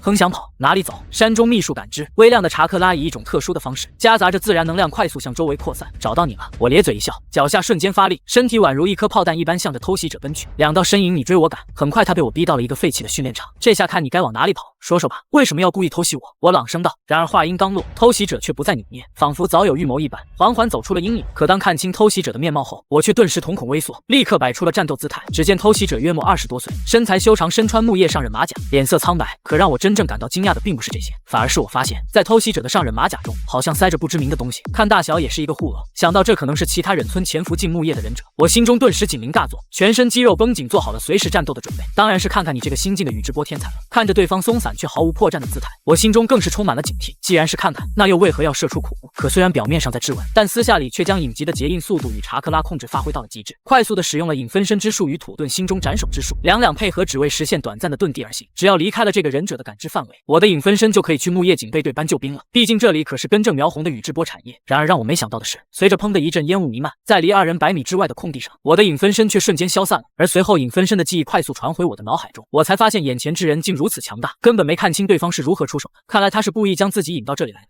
呵呵，这种雕虫小技就不要在这里浪费时间了。偷袭者仍是一副漫不经心的样子，可看着眼前之人依旧没有动手的意思，我眼睛却微微一转，立马计上心头。如果要手段齐出的话，就一定要彻底的把敌人留下。更何况这么强大的对手，我已经开始想象摸到他的头会得到什么奖励了。可就在我遐想的时候，接下来偷袭者冷冽的话语却瞬间拉回了我的思绪。你到底还要发呆多久？你不动手，我可就要动手了。没等我多做反应，偷袭者动了。只见他向我缓缓走来，但是以我的视角来看，自己仿佛看到了世界上最大的恐怖，那是一种混合着尸山血海的杀气，以及冰冷刺骨的恶意感觉。我忍不住的浑身颤抖，因为我感觉只要自己在对方面前动一下，一定会死。不过我的头脑却依旧飞速的转动，力图找到一个最佳的攻击方法。最终我心一横，定下了一个最冒险也是最稳妥的计划。正当敌人快要走到自己面前的时候，我动了。只见我双腿瞬间发力向后撤走，怪力的技巧如今已被我完全掌握，巨大的反作用力甚至使地面皲裂。在飞行过程中，我的手全速运转，影集查克拉控制与结印速度双重作用，使我在瞬间就发动了多个忍术、影分身之术。随着砰的一声，我身旁出现了2个一模一样的分身。在做完了准备工作后，我连惊讶的时间都没留给敌人，瞬间脚下一蹬，径直冲向了对方。而2个分身也都丝毫没有闲着，只见他们快速结印，并同时说道：“火遁好火球之术，火遁奉仙火之术。”猛然间，一团硕大的火球带着灼热的气息直扑对手，而紧随其后的却是无数颗小型的火球，正以弧形的弹道飞速冲向敌人，隐隐的封锁了敌人的所有出路。而不仅如此，我的本体还故意放缓脚步，使用宇智波苦无投掷术进行袭扰攻击。可面对我如此阵仗，就连中人也要打起精神来应对。但是这名敌人却依旧老神自在，率先到来的是我的苦无。只见他将手一翻，一柄苦无赫然出现，然后毫不犹豫将苦无飞射。这柄苦无在空中与我的苦无碰撞，竟打乱了我布置的无解之事。而后到来的便是硕大的好火球与凤仙火。别看2个火遁阵仗极大，可对于这个强大的对手来说，仍然是太容易躲过了。只是几步闪转腾挪，他便离开了忍术的攻击范围。巨大的火球落地，爆发出了强烈的光芒和声响，也荡起了阵阵灰尘。不过虽然没有攻击到人，但我却对这个结果并不失望，因为我的目的根本就不是使对方受伤，而是想要利用火光与声响吸引警备队与暗部的注意。毕竟对方光是气势便如此吓人，如果自己一味的蛮干，恐怕只会早早丢了性命。可这时敌人却好似看穿了我的想法，露出了漫不经心的笑容。我劝你放下心里的小九九，我已经在这里布下结界，外面的人是看不到的。可谁料他话还没说完，一直按兵不动的我本体却借着滚滚浓烟，竟鬼魅一般出现在了他的身后。只见我将手一弹，一个淡蓝色的查克拉圆球赫然出现，散发出了阵阵危险的气息。而这突如其来的无印忍术，好像打乱了敌人的阵脚。螺旋丸没有丝毫犹豫，我狠狠地将螺旋丸按向敌人。可谁料对手却一把抓住了我的手腕，以一种我无法抗拒的巨大力量，硬生生将螺旋丸按在了地上。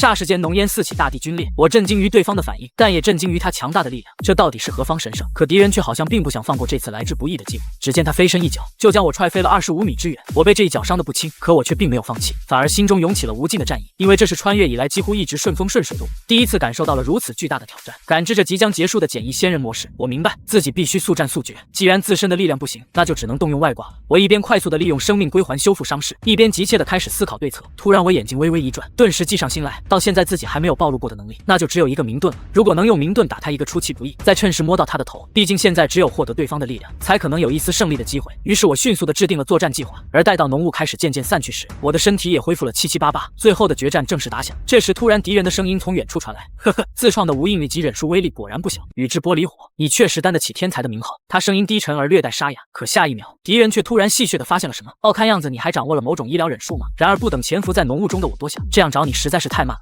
风遁大突破，随着略微沙哑的嗓音响起，突然一团巨大的狂风从远处扑面而来，隐隐夹杂着切割之感，而随之而来的便是周围的尘土被一扫而空。面对迅速袭来的狂风，我心中警铃大作，这一招不能硬接。想到这，我脚下发力，艰难地逃出了狂风的攻击范围。最终那股狂风击中了训练场的木桩，而那木桩却根本无法承受这股力量，应声而断。而更令我感到惊讶的是，断裂的木桩上竟被密密麻麻地刻上许多深深浅浅的划痕。我明白，刚才的大突破中被对手夹杂了风属性的性质变化，虽然不如鸣人的风遁螺旋手里剑，但也是硬生生将原本的 C 级忍术拔高到了 A 级忍术的破坏力。这绝对是个高手中的高手，绝不能让他再抢到节奏。念及此，我没有犹豫，用自己最大的速度冲向敌人。速度不错，就是路线太耿直了。敌人一边说，一边用手飞速的结印，对准前进重地我风遁风切。突然从他的手中竟爆发出了无数细小的锋刃，向我疾驰而来。这时我万分后悔没有向硕茂请教步伐，自己的钢拳步伐大开大合，根本做不到道在锋刃的包围圈中自由闪转腾挪。可面对如此情况，我也是被打红了眼，一直被压着打的怒气瞬间上涌。我决定以伤换伤，在不减缓前进速度的情况下，能躲多少锋刃就躲多少，躲不掉的就尽力用生命归还修复，成败在此一举。而看着我这不要命的行为，敌人不免有些惊讶，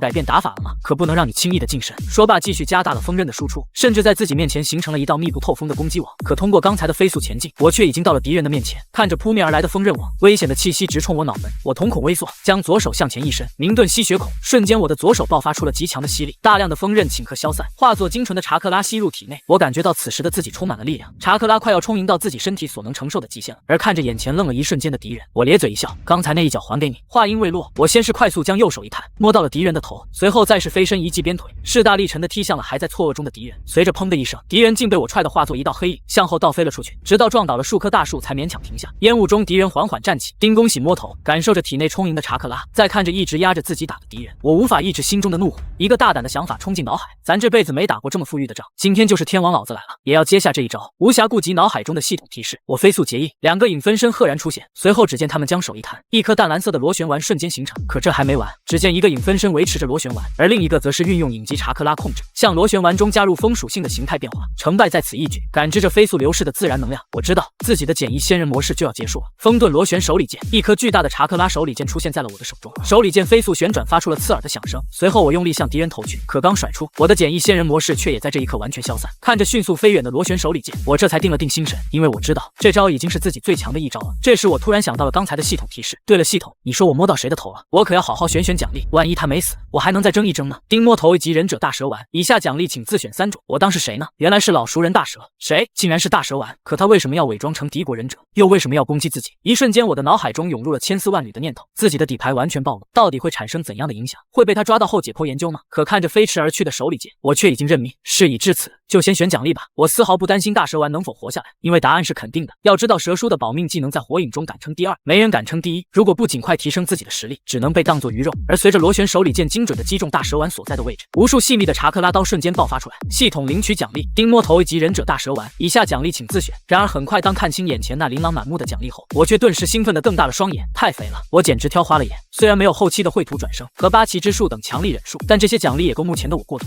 我一刻也不敢犹豫，因为我知道，只要眼前螺旋手里剑的余波结束，大蛇丸就会再次出现。于是我心念一动，系统，我选择3重罗生门，身体素质大幅增强，随机3种大蛇流忍术，奖励立刻发放。随着熟悉的疼痛感迅速传遍全身，我一边感受着身体强化带来的疼痛，而另一边则是盯着眼前的螺旋手里剑，肆意毁坏着刚才大蛇丸停留的区域。而我之所以选择这3个奖励，是经过深思熟虑的。首先，身体素质的增强自不必说，刚才大蛇丸将螺旋丸生生摁在了地上，就是最好的例子。而3重罗生门与大蛇流忍术也是我暗藏了私心，因为自初代火影后，木叶也只有大蛇丸才能使出这究极的防御忍术，防御力十分惊人。而最后一个大蛇流忍术，则是我纯想赌一把运气，毕竟风遁忍术我暂时不缺，而五行封印在目前的我看来用处不是很大，况且封印术还可以日后摸9星奈来获取。而大蛇流忍术中的大蛇流替身术，则是大部分穿越者所眼馋的保命神技，蛇叔用它死里逃生，二柱子用它化险为夷。而很快在经过痛苦的改造后，我突然感觉身体中涌现出了很多力量。对于我来说，此次身体素质的加强简直是指数级别的，我可以肯定现在的身体素质已经超过了日夜修炼的凯。可就在这时，冰冷的机械音却突然在我的脑海中响起：丁现在开始抽取随机3种大蛇流忍术，恭喜宿主获得 B 级忍术潜影多蛇手，还行是蛇叔招牌忍术，恭喜宿主获得软体改造。我擦！可刚吐槽完，接下来的一个忍术却让我顿时喜出望外，恭喜宿主获得大蛇流替身术。因为我知道有了这些关键性的忍术，就算这次与大蛇丸乃至木叶撕破了脸，也有一线生机。随后我的脑海中出现了这3种忍术的使用方法。可让我比较蛋疼的是，潜影多蛇手需要与龙地洞签订通灵契约才可以使用，原著中的大蛇丸与红豆皆是如此。不过其他2个忍术却是已经被我完全掌握。可很快，当我消化完摸头大蛇丸的所有奖励后，螺旋手里剑的余威也在这一刻彻底消失殆尽。原本被击中的地方赫然出现了一座大坑，坑中全是密密麻麻被锋刃切割过的痕迹，除了泥土坑里什么生物也没有存活。可就在这时，突然一条如胳膊粗细的白蛇从大坑的地下破土而出，显然是在螺旋手里剑爆炸前就钻入了地底。不出所料，白蛇的嘴以一种不可思议的角度张开，随即大蛇丸的整个身子竟完好无损地从白蛇嘴里钻了出来，在自创 A 级忍术的基础上加入了性质变化，形成了极为强大的 S 级忍术吗？宇智波离火，你越来越让我感兴趣了。大蛇丸伸出长长的舌头，不顾形象的舔了舔嘴唇。可我却清晰的感觉到他的声音略带虚弱，很明显，在 S 级忍术下死里逃生，也花费了大蛇丸一番功夫。不要再试探了，大蛇丸大人，我已经知道你的身份了。我朗声道。可是攥紧的拳头却显示出了我心中的忐忑。我在进行一场豪赌，赌我能不能在木叶维持平静生活的机会。可大蛇丸听后却并没有否认自己的身份，反而是用手一把撕下了附在脸上的假面，随即咧嘴一笑，呵呵，没想到还有小辈能够记得我，还真是荣幸啊。不过话语中却夹杂着冷冽的意味。宇智波离火，你认识我？我当然也认识你，只是你能不能先回答我一些问题？首先，你为什么这么热衷于摸头？如若是陆淼问出这个问题，我可能心中不会如此胆战。可大蛇丸问出这个问题，就说明他大概率有了把握。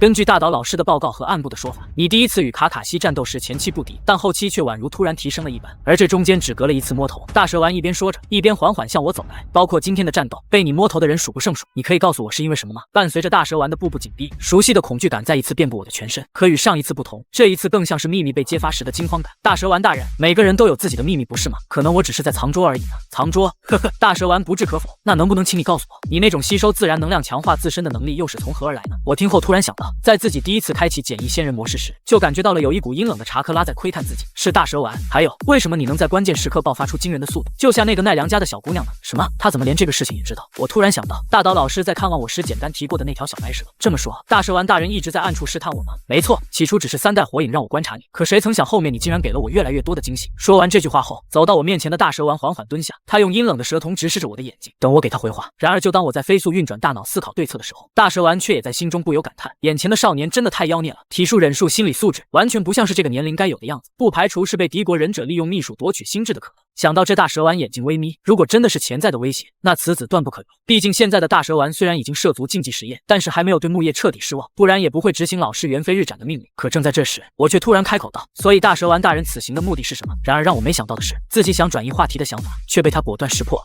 呵呵，我已经说过了，让你回答我那几个问题。听到大蛇丸非要打破砂锅问到底，我挺了挺身子，直视着他的眼睛。很抱歉，大蛇丸大人，这是我的秘密。不料话音刚落，大蛇丸的气势瞬间爆发出来，一股死亡的气息如惊涛骇浪一般扩散，而离大蛇丸最近的我更是首当其冲，惊人的气势如浪涛般狠狠冲击着我的精神防线，不能退。我咬着牙攥紧了拳头，眼神死死地盯向大蛇丸。我在赌他不会杀了自己，毕竟大蛇丸还没有了解到我最深层次的秘密。而更让我有信心的是，自己刚刚得到宇智波一族和火影一系投资的身份，不会被无缘无故的杀掉。可渐渐的，我再也支撑不住了。突然，大蛇丸低沉的沙哑音响起：我问你，你想摧毁木叶吗？可这道声音在我听来，却宛如鬼魅般勾起了我心中最真实的想法。不，木叶有我的朋友和羁绊，我不会伤害我的朋友。我大声道。可让我没想到的是，话落的瞬间，大蛇丸的气势收敛，空气中骇人的氛围也渐渐消散。下一秒，我扑通一声一屁股坐在了地上，满身是汗。我知道，如果刚才自己答错，如今早已经身首异处了。而大蛇丸见状，却露出了意味深长的笑容，因为他知道自己这一手的拷问绝技是堪比山中一族秘术的存在，除非是比自己强大许多，不然根本无法抗拒说出内心真实想法的冲动。既然你对木叶并无危害，那么三代老头子交给我的任务也算是完成了。大蛇丸站起身来，语气中略带轻松。还有另一个任务，要不要加入根部？我听后顿时心中一凛，果然团藏那老狗已经注意到了我，这个时候千万不能露出破绽。于是我故意发问：根部是什么？而在等大蛇丸粗略讲解了根部的定位后，我却断然拒绝掉了团藏的招揽，毕竟没有一个正常人愿意去根部那样的组织。好的，团藏的任务也完成了。大蛇丸百无聊赖地说道，仿佛已经不耐烦了。可正当我以为他马上就要离开的时候，却没想到大蛇丸竟重新蹲了下来，眼神中闪烁着好奇且危险的光芒。接下来该解决我的问题了，宇智波离火，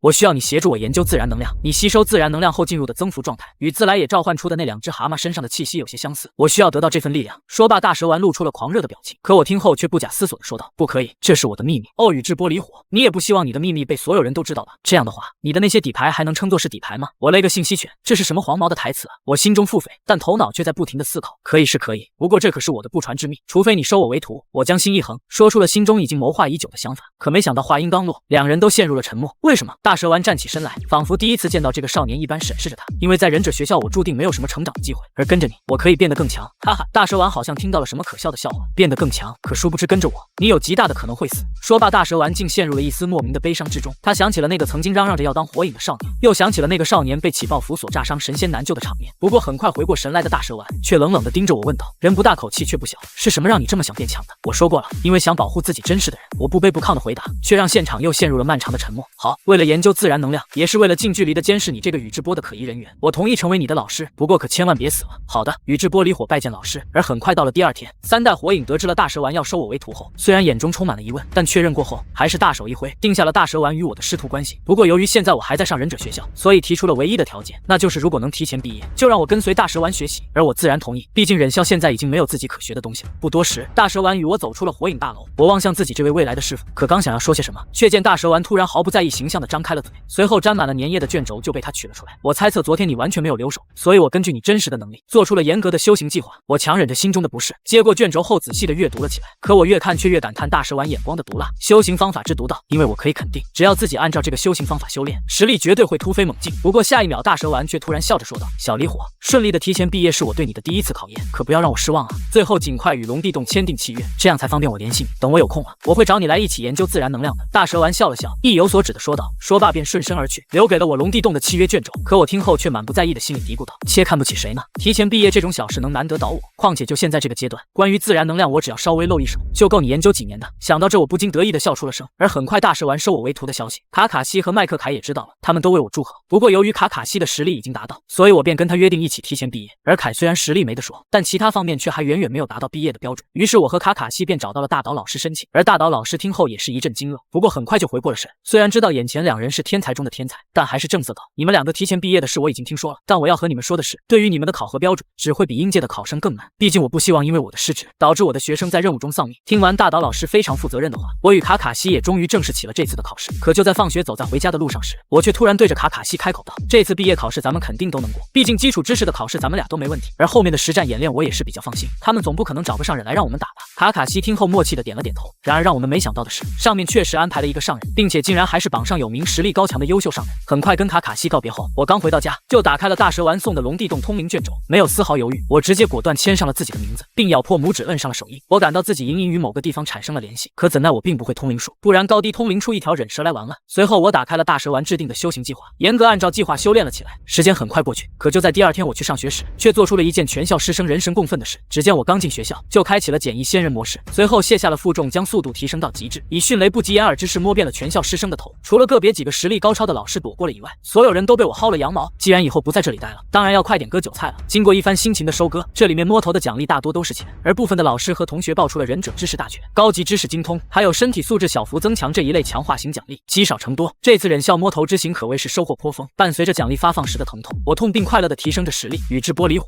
你干了什么？大岛老师的怒吼从远处传来，做贼心虚的我赶紧逃走，边走边喊：“我不是宇智波离火，我是麦特凯。”随后的几天，大岛老师忙着处理桌子上的举报信，而我则忙着训练巩固实力，并且我也每天严格的按照大蛇丸的规划来修行。我惊讶的发现，通过大蛇丸的模式来修行，自己的实力增长竟然更加全面快。虽然我明知道这是一把双刃剑，但我有信心可以用好它。很快半个月的时间匆匆过去，而我与卡卡西也迎来了属于天才的毕业考试。此时由三代火影带队，大蛇丸与大岛老师带着我与卡卡西推开了办公室的门，这里就是你们理论考试的地方。三代火影说道：“准备好了就开始答题吧。”我与卡卡西对视一眼，彼此都发现了对方眼神中的胸有成竹。很快我们便笔走龙蛇的写了起来，结果毫无疑问，我们的知识考察完美过关。随后我们被3位主考官带到了木叶训练场，实战演习依旧由大岛老师宣布规则。规则很简单，考核老师身上会随身携带一枚铃铛，只要抢到它就算你们合格。我听后心中顿时充满了槽点，这抢铃铛的考试到底传了几代啊？从元飞日斩教徒弟就开始用，这你们真的不创新的吗？可3位考官却没有看出我心中的腹诽，继续说道：“而今天担任你们考官的是他。”我闻言立刻东张西望了起来，很好奇自己的考官将会是谁。可就算我踮起脚尖，却始终也没有找到任何忍者的踪迹。然而正当我准备使用感知的时候，才发现3代火影慢悠悠地蹲下，然后将一枚特制的3叉苦物插在了地上，而随着一阵金光闪烁，突然一道身影凭空出现。我来晚了吗？我打量着这个时期的波风水门，现在的他比当火影时要年轻上不少，脸庞还带着些许稚嫩，俨然就是青年水门。这时3代火影拍了拍波风水门的肩膀，向我和卡卡西介绍道：“这次你们抢铃铛的对手就是这位木叶的优秀上忍波风水门。”闻言水门有些不好意思地笑了笑，随后看向我们2人，卡卡西与离火是吗？硕茂前辈还向我提起过你们呢，尤其是小离火，等切磋过后我们可以一起探讨忍术。我应声点头道：“没问题。”水门前辈，这时大岛老师适时开口：“你们有半个小时讨论战术的时间，半个小时后实战演练正式开始。”我和卡卡西点了点头。这次不同于理论考试，毕竟对手是波风水门，我们都不敢轻视。走到远离4个考官的位置后，我看向卡卡西，却发现对方的眼中充满了凝重，于是不由调侃道：“怎么了卡卡西？这可不像你啊，你不是自诩为天才吗？少开玩笑了，水门前辈很难对付的。我听父亲提起过他，说他是百年不遇的天才，如果他真的施展时空间忍术，我们又当如何应对呢？”可看着卡卡西一脸的愁眉不展，我却拍了拍他的肩膀：“好了，不要长别人的志气了。虽然他很强，不过我想到了一个应对的办法。”随后我凑到卡卡西耳边，低声说起了自己的计划。而卡卡西听后顿时感叹道：“你的洞察力还是和以往一样强，那就按你说的办，放心吧，包过的。”我拍了拍胸脯自信地说道。随后2人又详细拟定了计划。细化的种种细节。很快，半个小时匆匆过去，看着我们都充满了战意，大岛老师便立马宣布实战演练现在开始。话音刚落，卡卡西便如猎豹一般冲了上去，踏着齐木刀法特有的步伐，一时间竟让水门无法预判他的动向。可水门毕竟是成名已久的上人，而且经过了3忍自来也的悉心教导，实力毋庸置疑。他并没有着急布置飞雷神苦，毕竟这是考核而不是真正的厮杀，因此他也猛然发力冲向了卡卡西。这时我眼光一凛，将双手放在忍具包的位置后，找准时机飞速的抬手，一枚枚苦无犹如出膛的子弹一般急速射出，并在空中碰撞，迅速封锁了水门的所有路线。而看到这一幕，水门神情也认真了起来。他知道如果自己不拿出点真实实力来，很可能会吃瘪，因为他发现这2个少年根本就不是忍校刚毕业的水平，却隐隐都有接近中忍的实力。想到这，水门也将手划过忍具包，一枚苦无赫然出现在他的手中，伴随着金铁交鸣火星四溅，水门快速的击落了苦无，为自己开辟了一条出路。可就是这一瞬间的功夫，卡卡西却已经来到了水门的面前，两人展开了激烈的体术较量，一瞬间就过了数十招，就算是普通中忍来了都很难完全看清。可在场的除了2个影级大佬，就是退休暗部，这3人完全看得出战斗之激烈。很明显，水门留手了，毕竟这是忍校的毕业考试，而不是中忍考试。如果真让水门全力以赴，那卡卡西与我几乎毫无胜算的可能。可就算这样，水门还是隐隐在压着卡卡西打，卡卡西只能且战且退。可我虽然看出了同伴的颓势，但却依旧站在原地，仿佛在酝酿着什么。而随着我的苦无投掷袭扰也慢了下来，期间水门抓住空档，一掌就将卡卡西打飞了出去。可谁都没有注意到，同时却有一行细密的文字印在了卡卡西的胸口上。而就在水门将卡卡西打飞的一瞬间，我却突然动了。毕竟是清水，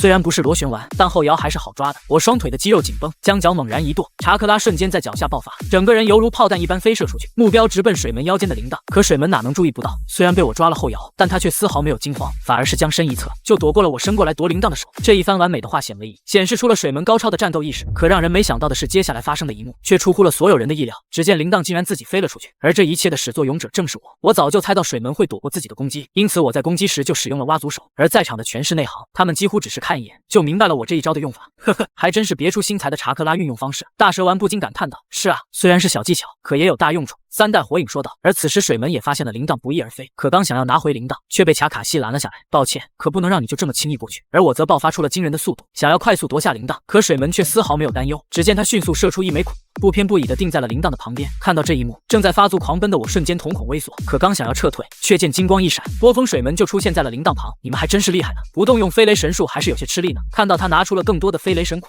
我瞬间暴退，而边退也边射出苦，将水门苦无的阵型打乱。可就算卡卡西与我再怎么努力，飞雷神苦无也插满了大地。这时水门正色道：“2位，你们要输了。”可我听后却咧嘴一笑：“谁说我们要输了？你没有发现这里是平地吗？没错，是我们故意让你离开树林的。我们早就料到你会使用飞雷神了。而刚才我们用苦无进行干扰，你现在看看，飞雷神苦无的落点与你预期的一样吗？”水门闻言不由得神色凝重起来。没错，原本射出分散的苦无，就是为了有更多的机动性。现在经过我和卡卡西的干扰，苦无的分散性大大降低。不过还有一点，你有没有发现，我从刚才起就一直没用过忍术？我一边说一边迅速的结印，查克拉不要命一般的倾泻而出，水遁大瀑布之术。我的结印速度让在场的所有人都感到震惊，尤其是波风水门。其他的人要么看过我释放忍术，要么和我正面交锋过，他们都知道我的结印速度堪比影级。可唯独波风水门吃了情报的亏。接招吧，水遁大瀑布之术！我怒吼道。霎时间，在我的身后形成了一道水圈，随后大量的水流宛如瀑布倾泻一般由水圈中爆冲出来。看着眼前的一幕，水门的瞳孔微缩，露出了略微吃惊的表情。而观战的3代火影也不由感叹道：“要论水遁，2代火影当属第一。他可以在没有水的地方使用出威力强悍的水遁忍术，可宇智波离火这么小的年纪，竟然可以做到如此地步，已经不可以用天才来形容了。”而作为直面这个术的人，波风水门却没有看上去的那么紧张，因为他知道我这个术的目的并非是攻击，而是为了集中处理插在地上的飞雷神苦。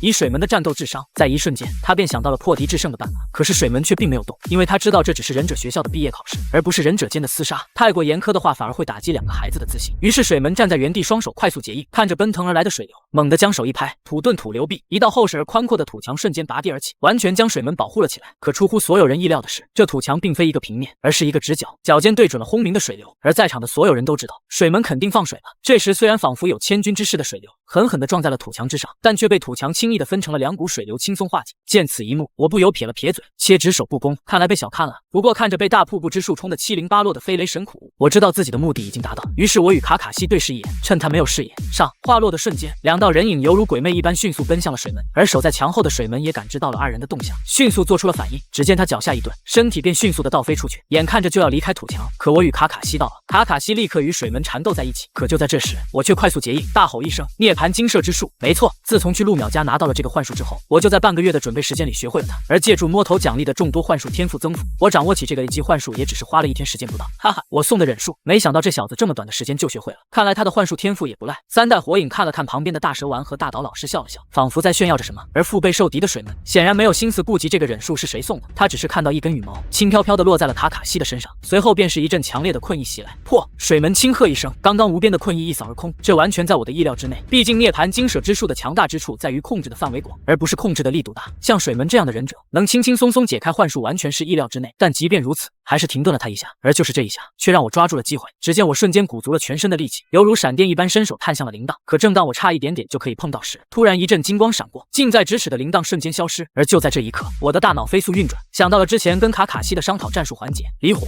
为什么在计划里你不出手和水门前辈过招呢？听到卡卡西提出的疑惑问题，我解释道：因为飞雷神之术的使用者可以不知不觉间将飞雷神标记打在他人身上，所以一定要留一个人策应。而很快思绪拉回到了现在，我想到其他的飞雷神苦无已经被远远冲走，那么在这个战场上，他唯一可以瞬移的地方就是对了，那个活体飞雷神。想到这，我的反应在这一刻达到了极致。只见将手一摊，一个淡蓝色的螺旋丸迅速出现，没有丝毫犹豫，转身对准卡卡西。这一套动作行云流水，一气呵成。而随着铃铛悦耳的叮铃声响起，波风水门的声音出现在了卡卡西身旁：我认输，你们真的很棒。看到这一幕，在场的3位考官也不约而同的鼓起了掌。三代火影率先说道：真是一场酣畅淋漓的对决啊！而大蛇丸看着我，饶有兴致的说道：是啊，真是让我们大开眼界。而大岛老师也由衷的露出了微笑，脸上藏不住骄傲的神情。随后他正色道：恭喜你们通过了提前毕业考试，成为了木叶村的正式忍者，现由3代火影元飞日斩大人为你们亲自授予护额。一脸慈祥的3代火影此时笑呵呵走上前来，为我们2人授予了象征木叶忍者的护额。随着护额冰冷的触感传来，我竟有种不真实感，我这就成为木叶村的忍者了。而很快众人寒暄过后，也都各自离开了。随后我与卡卡西一同返回，去告诉自己的兄弟朋友们，带土麦克凯、陆淼、傲天等人。可正当我与朋友分享自己喜悦的时候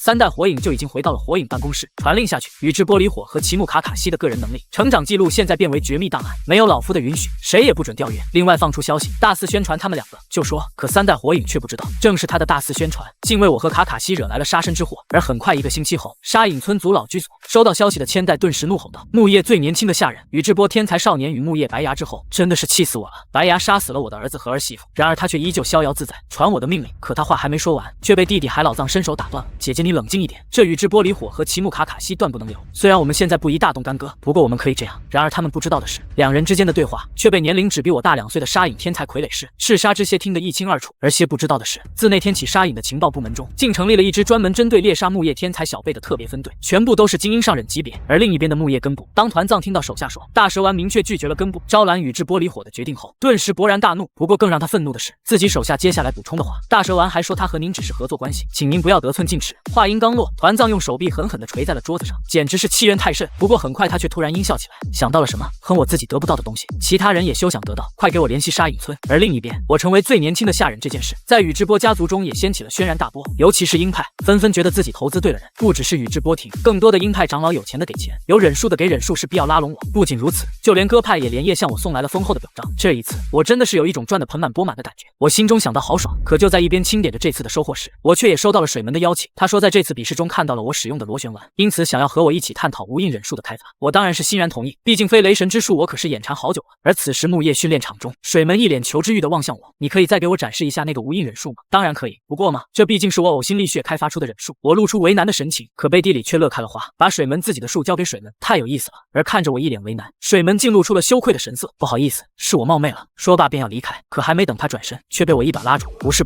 我是想加钱。水门听后顿时无语，你早说嘛。不过你想要什么呢？我眼睛微微转动，思考了起来。如果此时只提摸头，反而会让水门起疑心，毕竟这个世界聪明的忍者很多，而水门恰恰是其中为数不多顶级聪明的。如果就此露出破绽，很可能会被有心之人勘破秘密。想到这，我顿时计上心头。我想要你那个能闪来闪去的忍术。哦，你说是飞雷神吗？水门露出了了然的神色。不过这个恐怕很难。第一，你需要有时空间天赋；第二嘛，实不相瞒，飞雷神之术属于2代火影开发的禁术，连我也无权决定传授给谁。而我像是早就预料到了他会这么说一样，于是不紧不慢地说道：没关系，稍后请水门前辈测试我的时空间天赋。如果我有天赋的话，就麻烦你帮我问问火影大人吧。看到我真心想学，水门也不再推辞应了下来。而至于测试时空间天赋，我却不以为意，笑话，摸头以后啥都有。于是在展开了超长的燕国地图后，我终于图穷匕现。不过有一个条件，你可以让我摸摸头吗？爱摸头吗？当然可以，只不过为什么没给水门门多余的反应时间。在他同意的一瞬间，我就摸到了水门的头，嘿，真是盖了帽啊！丁摸头级忍者波风水门青年。可当看清系统刷出的6种奖励后，我却顿时兴奋地瞪大了双眼。不过我却暂时没有关心奖励，因为自己还要先履行和水门的承诺。水门前辈，你看好了！只见我将手一摊，一颗淡蓝色的查克拉丸子瞬间出现在了手中，由查克拉高速旋转所产生的微鸣声，揭示着这个树强大的破坏力。而水门再次见到这个树时，一眼就认定这就是最适合自己的忍术。而秉持着高品质的服务精神，我为水门充分地讲解了这个树的修炼方法，还有优劣。可边讲我却边惊叹于波风水门强大的天赋，因为只要我稍微提点2句，他便能瞬间明了，甚至还能举一反三。小离火，这个术是将查克拉的形态变化运用到了极致，那是否可以向其中加入查克拉性质变化呢？而他的这一问让我感慨万千，因为火影迷都知道，在原著中，波风水门创造出螺旋丸后曾提出过这一设想，可无奈英年早逝，只能由鸣人来完善，这也是火影迷心中的一大遗憾。当然可以，不过这个就不能在这里演示了。随后我将大玉螺旋丸以及螺旋手里剑的构想都告诉了他，但千万要注意，螺旋手里剑不仅杀伤力巨大，甚至还会伤害你自己的查克拉经络，如果没有找到合适的规避办法，切勿使用。我严肃地对水门说道，毕竟我可不希望因为自己的一时疏忽而葬送了一位天才。水门听后点头表示自己知道了。很快2人便从上午一直聊到了傍晚，相谈甚欢。最后我特意向水门补充道，这个忍术叫螺旋丸，你可别乱给起名字。水门闻言笑了笑，随后他也没有忘记自己的承诺，要为我测试时空间天赋。而此时我也终于点开了系统奖励，丁摸头一级忍者波风水门青年，以下6种奖励请自选3种。我滴个乖乖，都是好东西啊！除了第一个，没有丝毫犹豫，系统我选择时空间天赋大幅增强，飞雷神之术，反应力大幅增强，奖励即刻发放。很快随着疼痛消散，强化也已经完成。现在的我不仅完全掌握了飞雷神之术，还包括术式的制作及如何使用，其熟练度已经可以和水门与2代火影相提并论。不过虽然反应力增幅并不明显，但我却很清楚，当自己使用飞雷神与螺旋丸时，反应力是极为重要的一环。虽然不能触发防反，但关键时刻肯定有大用。而时空间天赋的增强则更为全面，因为它竟然强化的是所有与时空间有关的忍术。首先是飞雷神之术的范围变大，其次是3重罗生门，因为经过时空间天赋的大幅增强后，我竟然感知到了5重罗生门，这可是初代火影抵挡宇智波斑时使用的忍术。而就在这时，水门也准备好了时空间天赋的测试，他边结印边解释道，这是2代火影在飞雷神之术卷轴中记载的一种方法，只要施术者将自身查克拉打入对方体内，就可以感受到对方对于时空间感知的敏锐程度。水门解释完后，轻轻握住了我的手，下一秒，一股温和的查克拉突然涌入了我的经脉，并且按照一定的路线运行。然而他一边缓慢地引导自己的查克拉探查我的经脉，一边却还抽出心神来安慰我，小离火，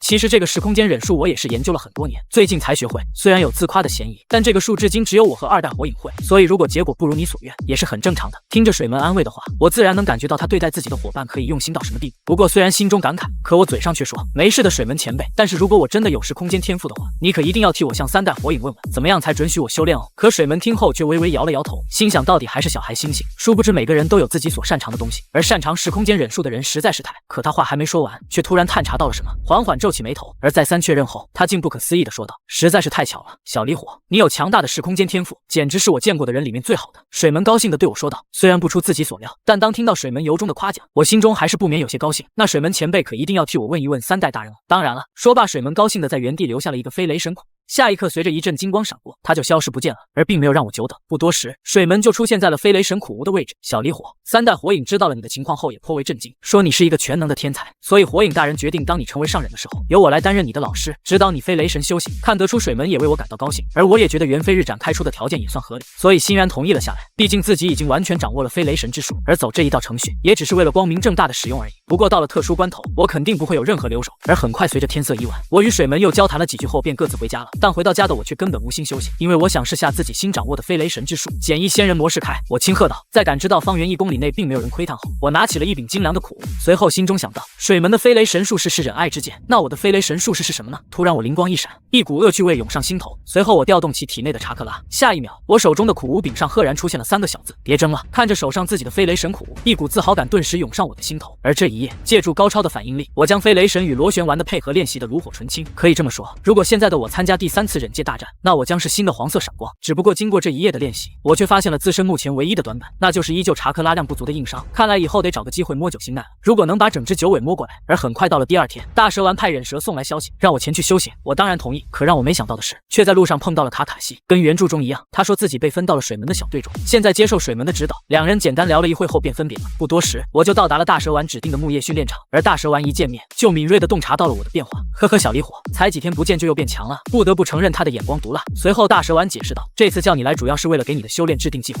而接下来我不仅会教你如何在战斗中更加适时的使用自己的能力，甚至我还会把自创的大蛇流忍术也会全部教授于你。听到这我点了点头表示认同。不过还有，大蛇丸停顿了一下后，用舌头舔了舔嘴唇，你也要每周配合我研究自然能量哦。我听后表示没问题。而接下来在大蛇丸的指导下，我开始了艰苦的训练。很快3个月的时间匆匆过去，此时木叶训练场上，前引多蛇手随着我的一声暴喝，5条白色的巨蟒由我的袖口中猛然冲出，狠狠地撞在了训练场的木桩上。看到木桩被巨蟒冲击的4分5裂，一旁的大蛇丸鼓了鼓掌称赞道：“小离火，你真是让我自惭形秽啊！现在我已经没什么可教你的了，接下来必须进行实战训练。”我听后略显疑惑地望着大蛇丸，之后我会亲自带着你出任务，不是D级 C 级的任务，而是 B 级以上的任务。我明白 B 级以上的任务意味着大概率会发生忍者之间的战斗，其中的风险可想而知。可大蛇丸却仿佛看出了我的想法，你必须实战中磨练自己，好好准备吧，小离火，到时候我会通知你出发的。说罢，大蛇丸便顺身离去，而我也在这里一边收拾修行用具，一边复盘修行的收获。首先就是自身实力，虽然没有摸头带来的突飞猛进，可这3个月的修行也让我的能力变得更加融会贯通。我有信心，若是对上3个月前的自己，绝对可以轻松战胜。再有就是大蛇流忍术，我目前已经完全掌握。不仅如此，趁这3个月的时间，我基本上走遍了木叶村的所有地方，并在关键点留下了自己的飞雷神标记，以备不时之需。而对于自然能量，我也是毫不吝啬，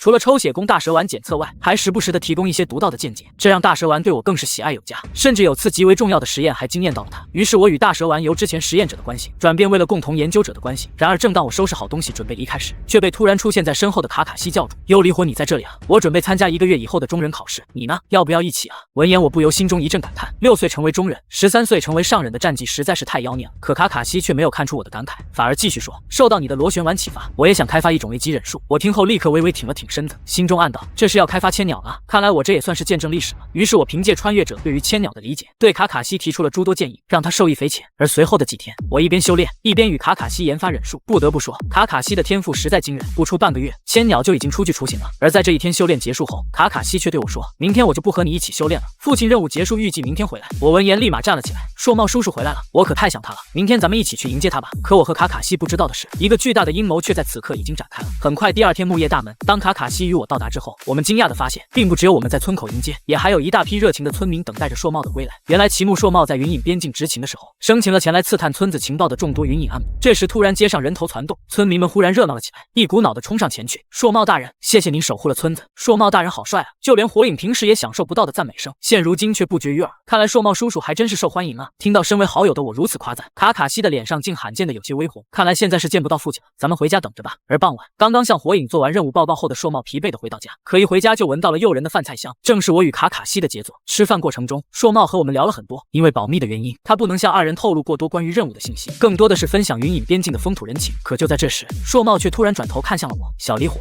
听说你拜了大蛇丸为师。”我这才将前因后果告诉了硕茂，可他听后却沉思了片刻，皱着眉说道：“大蛇丸实力强横，教学负责，虽然不失为一个好老师，但他可是一个无利不起早的人，和他交往务必小心。”我明白，这是硕茂真心将自己当成了自家后辈，才会冒着得罪人的风险劝导自己。随后3人又探讨了修炼的种种问题，而经过硕茂的提点，我与卡卡西都觉得自己受到了启发。可不同于这边重聚的欢乐，另一边的根部基地，团藏的心情却可谓是相当不美好。他看着情报上齐木硕茂的赫赫战绩，再回想起今天村民们夹道欢迎的盛况，这不由想到自己追求火影之位的道路上又多了一位竞争者。而现在他终于按耐不住自己那颗嫉妒的心，凭什么老夫暗中为木叶贡献了这么多，他却可以收到如此待遇？于是团藏将手一挥，一名根部成员如鬼魅一般出现在了阴影中。团藏冷冰冰地问道：“这几天是否有沙隐暗部的成员被我们擒捕？”“有，大人。”听到手下的回答，团藏取出一个卷轴，不知道在上面写了什么，随后将卷轴合拢。可犹豫再三，却并没有使用封印术，因为他深知沙隐的封印术水平太高深的封印术他们解不开。想到这，他把卷轴递给手下，找个合适的理由把那个沙隐暗部放回去，然后让他将这个卷轴送给海老藏和那个老太婆。是。看着手下接过卷轴后瞬间离开，团藏露出了阴险的笑容：“齐木硕茂，你不要怪我，为了木叶能得到正确的领导，我不得不除掉你。”很快日子一天天过去，而这些天大蛇丸让我待在他的实验室中辅助研究。虽然以他的话评价我科研实践能力基本为零，但是出其不意的想法却总能给他启发，因此他正式将我纳入了自己的实验团队。而且就在今日，他向我展示了自己最隐秘的研究。小离火，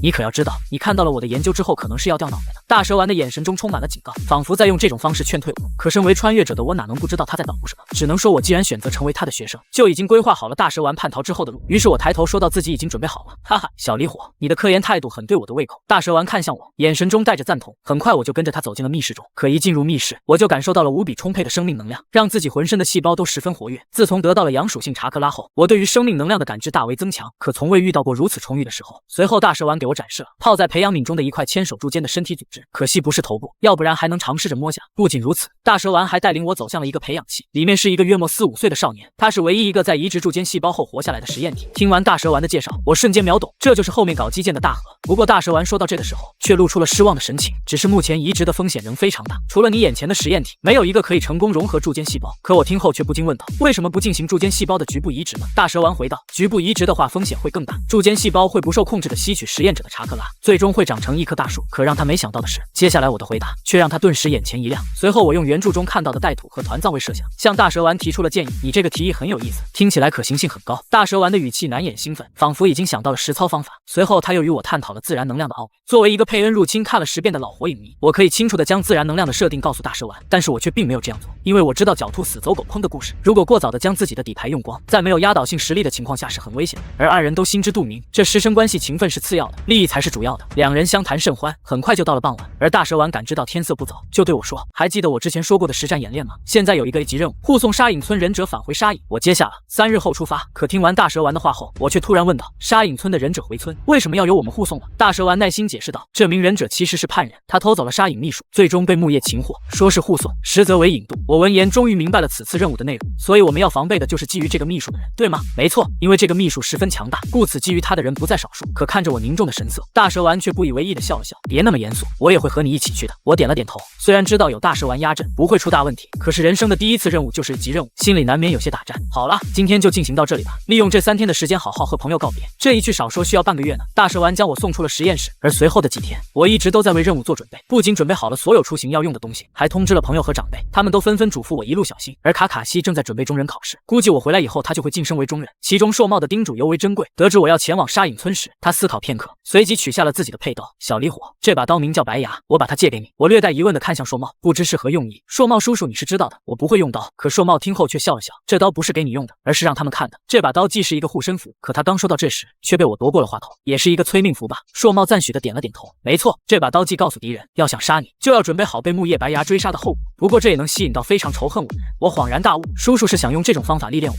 硕茂点了点头，有大蛇丸略阵，最坏的结果也只能是有惊无险，因此这把刀就算是我给你的另一重保障。得知了硕茂的良苦用心，我无比感动。很快3天的时间匆匆过去，我也完全做好了出发的准备。可殊不知，等待我的将是一场巨大的阴谋。而此时我早早的等待在了村口，毕竟是第一次出村，心中不免有些激动。而不多时，老师大蛇丸就带着一个男人走了过来，看来他就是这次的任务目标了。我心中暗道，不过我怎么总觉得有哪里不对呢？然而不等我多想，大蛇丸就已经办好了出村手续，招呼我与那名男子出发。可当行走了一会后，为首的大蛇丸却忽然停下，开始四处张望了起来，而边看还边自言自语的说道，现在到了四下无人的地方了。可正当我们2人还没有弄明白他的意思时，大蛇丸却突然暴起，只见他的脖子忽然伸长，速度极快，一口就咬在了沙银忍者身上。随着沙银忍者一声凄厉的吼叫，大蛇丸收回脖子，淡淡的舔了舔嘴唇，你究竟干了什么？可大蛇丸听后却漫不经心的说道，这是一种能抑制查克拉的毒素，你放心，等你到达沙隐村后，毒素和伤口都会完全愈合，不会留下一丝痕迹。不过现在还是请你老老实实和我们走比较好，不然可是要伤脑筋的。大蛇丸淡淡的说道，然后便不再看那名忍者的表情，反而招呼我继续上路。而沙暗暗凝聚查克拉，可当发现大蛇丸说的一切属实后，却也放弃了抵抗，因为一个光明正大向你注射毒素，你却反抗不了的人，那大概率他想杀你，你也反抗不了。可就在我们一行3人继续赶路的时候，却不知此刻的木叶村外竟出现了3个木叶暗部，他们正犹如离弦的箭一般化作黑影，直奔我和大蛇丸3人的方向而去。而另一边，远在风之国的茫茫大漠戈壁上，一对沙隐暗部正在休息不久。如果有人细心观察，就会发现这些人穿的衣服竟和被俘的沙简直一模一样。头，我们都搜寻了1个星期了，还没找到沙，咱们还要继续吗？可为首的队长听后却用满是血丝的眼瞪了一下提问者，沙消失在木叶边境，很可能是被木叶的忍者擒获了。他的脑子里有许多重要的情报，因此活要见人，死要见尸，那不能向村子请求支援吗？咱们这么找什么时候是个头啊？可没想到这名手下刚说完，就被队长一顿臭骂，你脑子晒糊涂了？如果这是传到高层那里，你我的脑袋都得搬家。为首的队长越说越气，说完后便招呼队伍继续启程，向木叶边境进发，试图寻找到失踪的部下。可殊不知让他们苦苦寻找了1个星期的沙，正在我和大蛇丸2人的押送下前往沙隐村。只不过我们目前还没发现护送的人并不是携带秘术的叛人，而是暗部的事实罢了。很快行进了数日后，我们3人终于到了火之国的边境。可没想刚到，身后的沙却说走不动了，一屁股就坐在了一棵大树旁准备休息。大蛇丸见状缓慢地走了上去，沙先生，你不会还没有搞清楚自己的定位吧？我可以明显的感觉到，随着大蛇丸一步步逼近，他的气势也在逐渐增强。可饶是沙已经被大蛇丸逼得脸色发白，他也坚持不动一步。遇到滚刀肉了，大蛇丸的眼神变得狠辣了起来。可正在这时，天空中却飞过来了一只鸟，在其他人眼中这只鸟平平无奇，可当大蛇丸看到这只鸟时，嘴角却微微一笑，随后看向依靠着树干的沙，既然你想休息，那不妨就睡一觉吧。说罢一拳就揍晕了他，紧接着转头看向我，他没有查克拉一时半会也醒不过来，你守在这里，老师有点事。可我听后却点点头说道明白，并没有追问是什么事。毕竟我可知道大蛇丸不愿意说的是，自己再怎么追问也不会有结果。随着大蛇丸顺身而去，我开始仔细检查起了这名杀影忍者，而不出意外，大蛇丸出现在了木叶3名暗部的面前。说吧，你们用3代老头子的传讯手段来联络我，究竟要干什么呢？面对大蛇丸恐怖的气势，为首的木叶暗部忍者半跪在地上，竭力保持着冷静，报告大蛇丸大人，3代火影大人派我们前来完成秘密任务，而我们调查后发现，你们的任务目标并非是携带秘术的叛人，而是杀人的暗部。听到这，大蛇丸顿时露出了然的神色，舔了舔嘴唇，难怪我看他的举动那么怪异。为首的暗部忍者继续说道：数日前他被根部所俘虏，可现在却准备偷偷返回杀影村，火影大人怀疑其中有阴谋，派我们查清真相。简要概述了自己的任务后，为首的暗部忍者低垂着头，等待着大蛇丸的回复。团藏的手笔吗？没想到小离火的第一次任务就出现了这种情况。大蛇丸迅速理清现状后，快速做出了部署，让他们在后面远远的跟着待命，而自己则先去看看到底怎么回事。说罢，大蛇丸便顺身而去，只留下了3个宛如劫后余生一般的暗部，大口大口喘着粗气，只因为大蛇丸带来的压迫感实在太强。而此刻的我也正在细细打量着眼前的沙，现在我终于发现他有哪里不对劲了，是着装不对。试问哪一个刚刚叛逃的忍者会穿着如此精良的装备，并且连护额都佩戴的整整齐齐？看来这个忍者的身份可能并不像我们想的那么简单。想到这，我心中突然警铃大作，连忙将沙拖到了一旁。果然，在他刚刚倚靠的树干上，赫然出现了一个我看不懂的标记。不用说，这肯定是沙刚刚留下来的记号。我没有犹豫，将手一摊，淡蓝色的螺旋丸狠狠地按在了标记之上。强大的破坏力不仅完全摧毁了标记，甚至还将这棵大树连根伐倒。而在检查了周围并无沙留下的更多小手段后，我将他用随身携带的绳子捆好，并在他的身上留下了飞雷神标记。而等做完这一切后，大蛇丸也刚好返回，看着倒下的大树、被五花大绑的沙，以及在自己旁边累得满头大汗的我，大蛇丸深深陷入了沉思。不过他还是快速地向我说明了刚才的情况。在印证了自己的猜想后，我庆幸自己果断地做出了反应。然而就在师徒2人商讨怎么算计沙的时候，另一边远在风之国的沙影村，千代婆婆却正和一名上忍进行秘密交谈。火蛇的部队已经1个多星期没有传递情报回来了，很可能出现了意外。尾一郎这次派你去，明面上是带我的孙子谢历练，实则需要你暗中调查火蛇小队的去向。闻言，那名上人点了点头，随后便顺身而去。但他们却不知道，此时的火蛇小队现在已经处于焦头烂额的状态。老大，我们回村吧，已经到了风之国边境了，如果再拖下去，等村子发现了，我们更是死罪难逃啊！听到这句话，以前无比坚定的火蛇也变得犹豫了起来，最终思考片刻后站了起来，收拾东西吧，最后用我的通灵兽探查一遍，不成功我们就回村。说罢，火蛇通灵出10多条蜥蜴，这些蜥蜴瞬间四散而去，进行着小队的最后一次探查。而同时，这边的沙醒来后，却发现自己早已被五花大绑。你们在干什么？你们就是这么对待委托的吗？沙愤怒地看向大蛇丸和我，而此时的师徒2人正拿着火把，百无聊赖地把玩着沙的随身物品。听到了沙的指责，大蛇丸玩味地笑了笑，你以为我不知道你干了什么吗？一个叛忍竟敢偷偷通风报信，虽然自己的小手段暴露了，可得知他们并没有知道自己的真实身份后，沙刚刚悬起来的心也放了下来。可就在这时，感应到什么的大蛇丸突然将头一撇，张开大口，舌头犹如青蛙捕食一般迅速伸长，随着一旁的树枝应声断裂。下一秒，一头奄奄一息的蜥蜴瞬间摔落在了地上。看到一阵白烟飘过后，蜥蜴消失不见，我惊讶道：“是通灵兽，看来找你的人来了。”大蛇丸悠悠地说。可沙听后却并没有回话，反而是在心中暗道：“火蛇队长，你们终于来了。”而随着蜥蜴的消散，火蛇也感受到了远处的异动，他二话不说召集小队，飞速地朝着我们的方向奔来。而此刻的我疯狂地冲着沙大吼道：“你竟然还敢耍花招！”突然，我顺身上前，用手摸向了沙的头，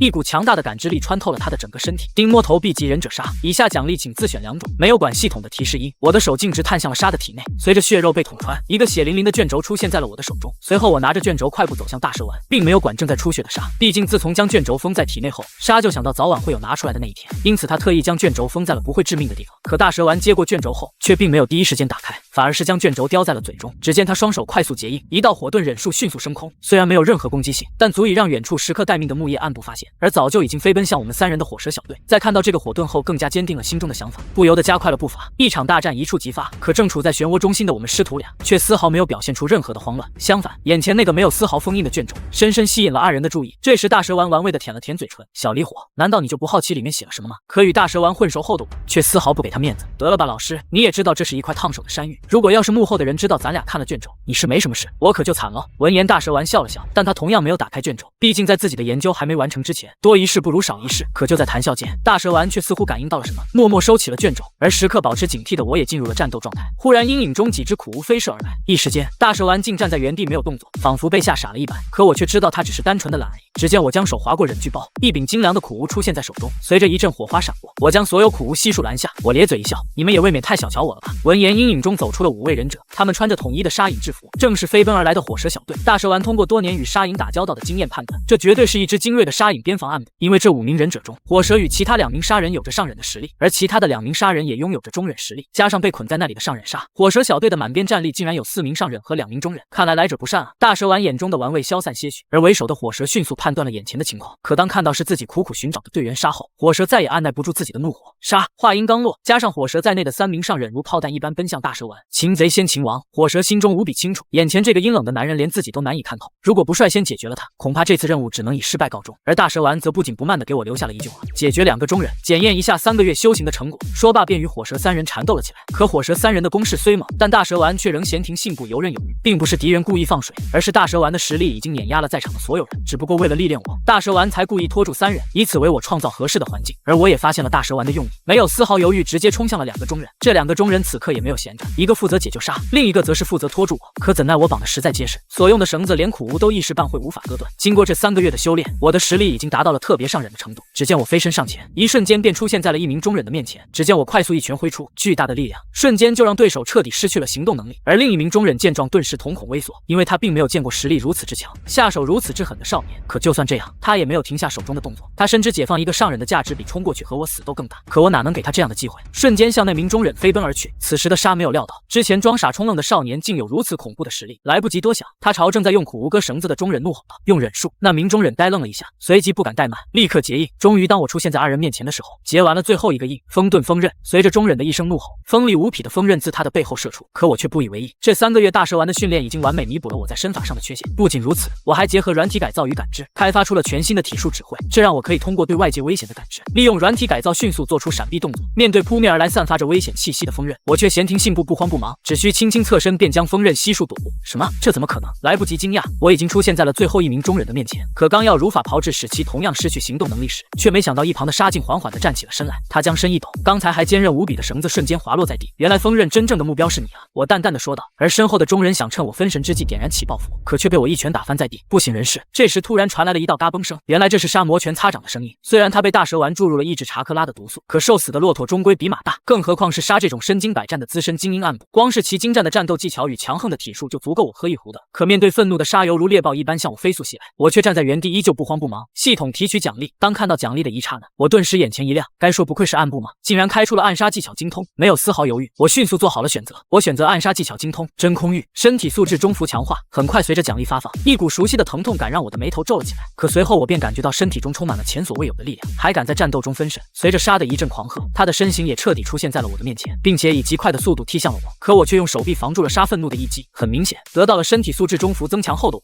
实力又强了一大截。而这一举动着实让杀吃了一惊。可就在这时，在大蛇丸与3个上忍战斗的方向，却突然爆发了猛烈的查克拉波动。我心中一喜，看来是3代火影的暗部到了，胜负已分。而煞也同样想到了这一点，他瞥了一眼大蛇丸的方向后，竟然直接转身朝着风之国境内飞奔而去。我当然不能让他轻易离开，毕竟一旦让杀返回杀影村，那么有关自己和村子的情报就会通通落在敌人手里。然而面对越跑越远的杀，我却并没有连忙追击，反而沉心静气，低喝一声：“简易仙人模式开！”一瞬间以我为中心，一股强大的自然能量网扩散开来。借助仙人模式与山中一族秘术的加持，我将大蛇丸等人的状态看得一清二楚。而此刻所有混战在一起的上人也全部感知到我赤裸裸的窥探。虽然这种感知极其粗暴，但大蛇丸还是识别出了自己学生的查克拉。当木叶的众人在听到大蛇丸的解释后，也慢慢放下了戒备。可沙隐的上忍却面色凝重，因为他们知道那边的战斗大概已经结束，而2个中忍多半是凶多吉少。在确定大蛇丸他们没空将注意力放在自己身上后，我集中全部的精神力，轻喝一声飞雷神之术。之前为了保险起见，我在沙的身上留下了飞雷神标记。而正在飞奔中的沙看到了风之国的边境，远处就是一望无际的沙漠戈壁。在经历了这么多后，沙甚至觉得以往看腻了的沙漠现在都格外怀念。可就在这时，突然伴随着一阵红光闪过，我的身影瞬间就出现在了沙的头顶。抱歉，请你留在这里。什么？你怎么会？没等惊讶的他有所反应，上空的我将手一摊，一个淡蓝色的螺旋丸瞬间形成，伴随着巨大声响，